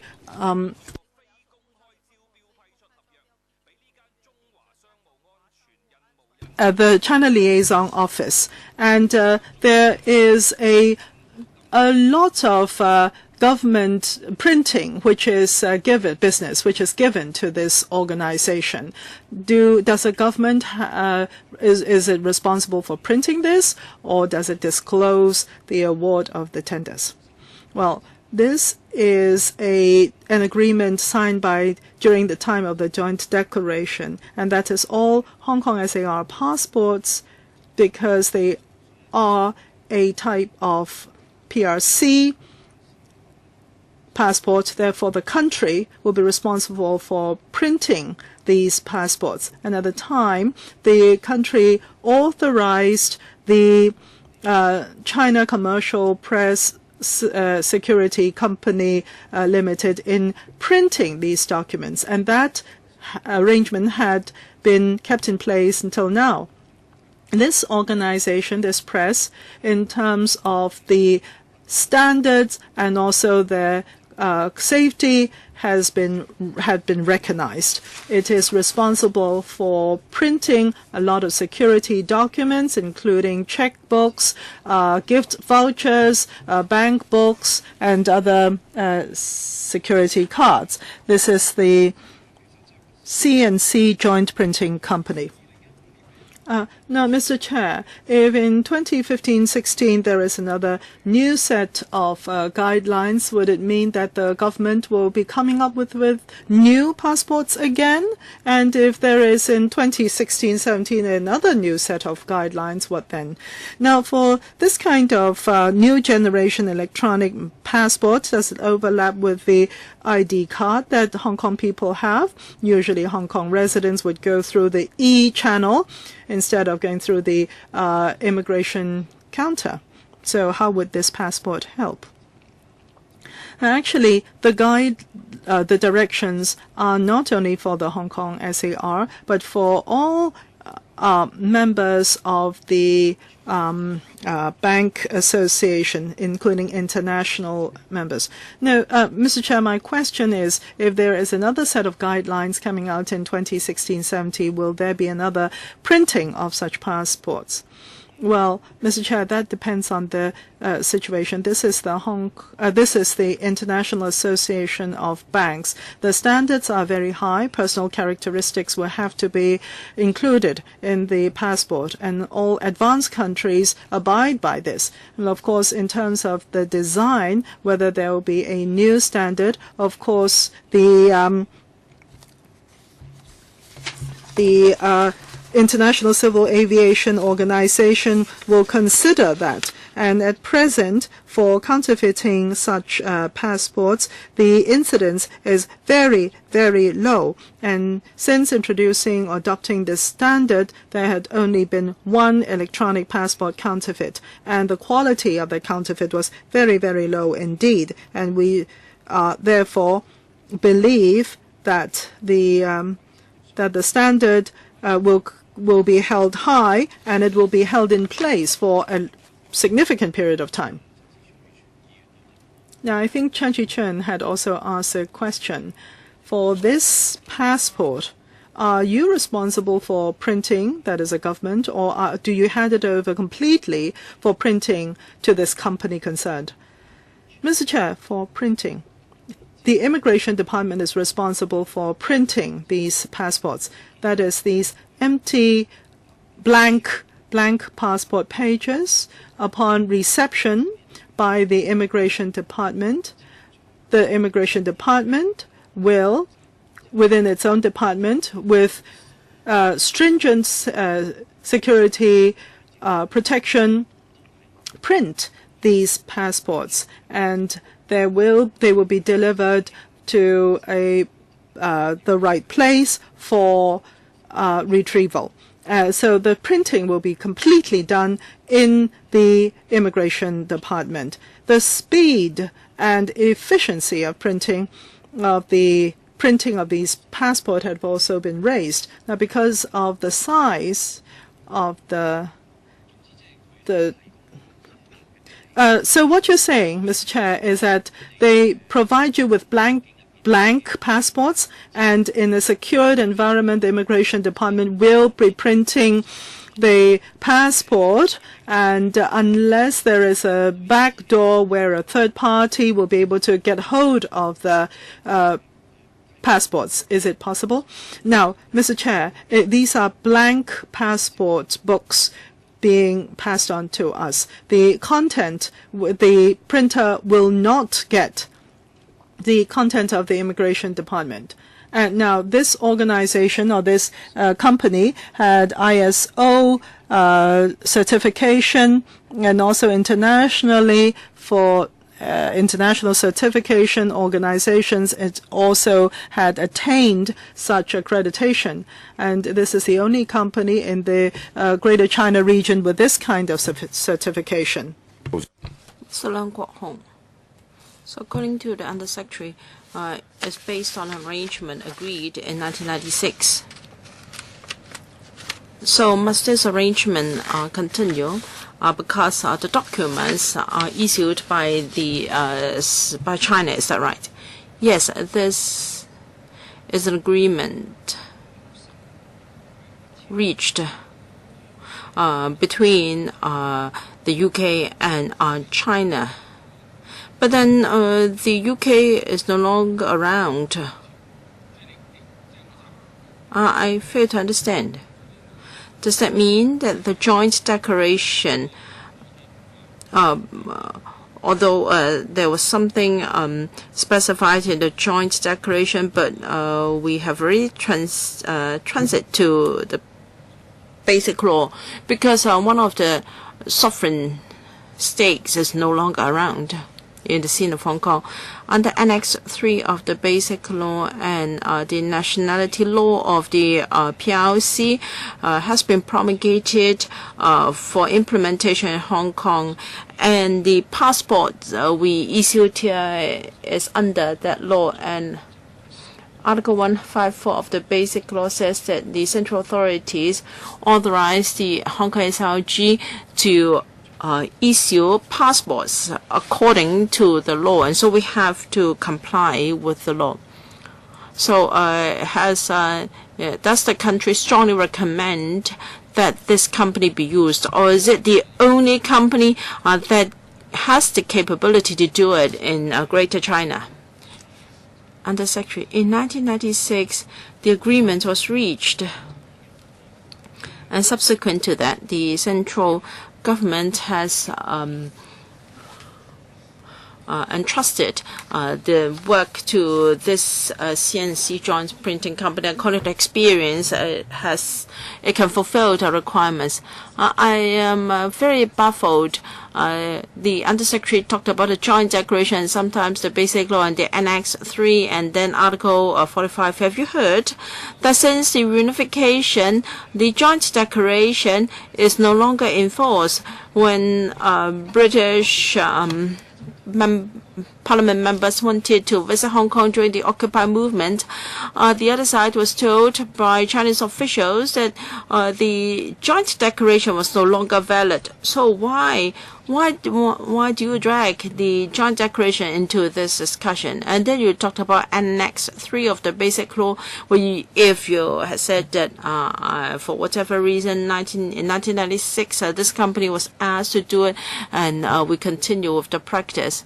And then you drag the joint declaration into the discussion, and then on another occasion you said that it was no longer valid. So can Hong Kong print its own passports, please? Undersecretary, let me repeat this. The arrangement in 1996 was reached in the Joint Liaison Group. Now, this is a serious matter, Dr. Chen. The serious matter is this passport is issued according to the nationality law of the PRC, and under the Basic Law, we are bound by this law to issue passports. we have to comply with the requirements or regulations before we can continue to issue the passports. Now we can have visa-free access or visa on arrival in 152 countries, and this passports has offer convenience of travel for our citizens.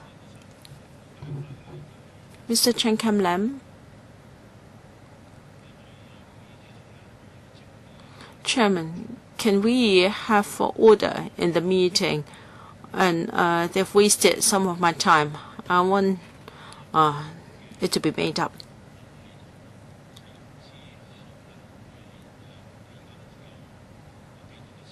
The current system will continue to operate for a few years.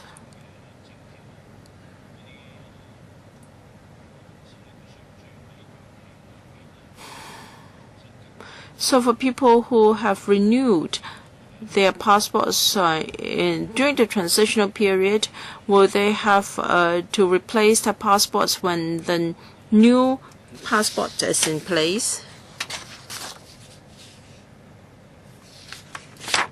A holder needs only to replace his passport according to the expiry date. There is no need to replace it simply because of this new system. Ms. Elizabeth Quat, I'd like to know the security features of this new system. Can I invite the Immigration Department to answer?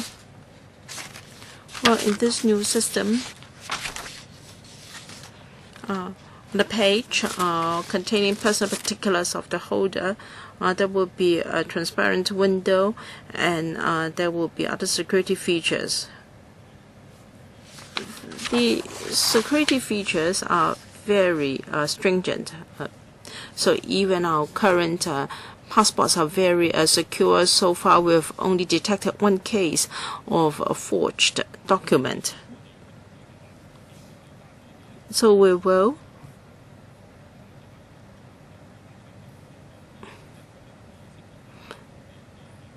include security features that is very easy for other law enforcement agencies to identify, to offer convenience of travel for our residents.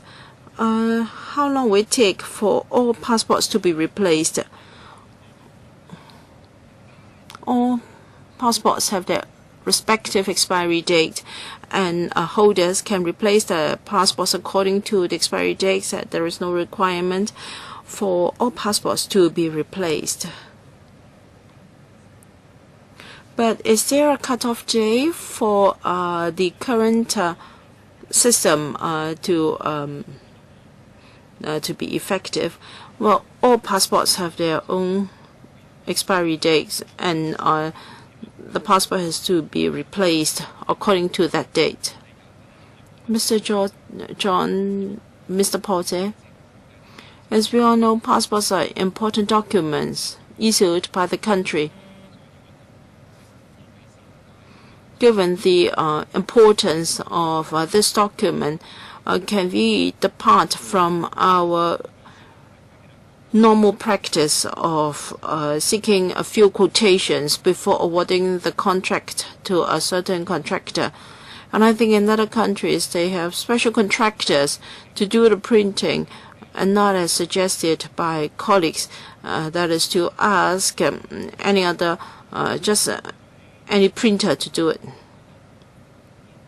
Under Secretary.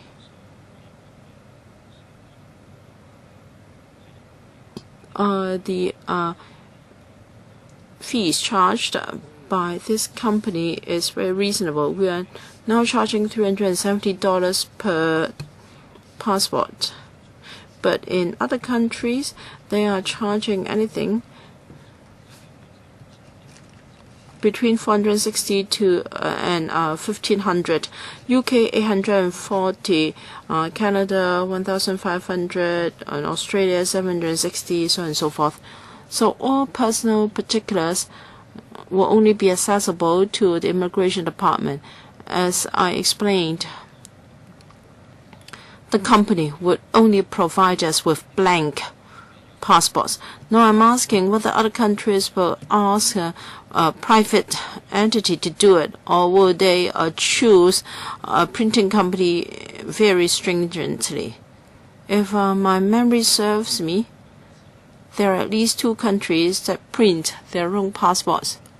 And there are countries that form a new printing company to do the printing. So all members who have requested to speak have done so. May I ask members, because this is an FC item, so if you have further questions, you can ask them at the FC meeting. So as a matter of policy, do we support this paper? Do we support in principle that the paper be submitted to the FC for discussion?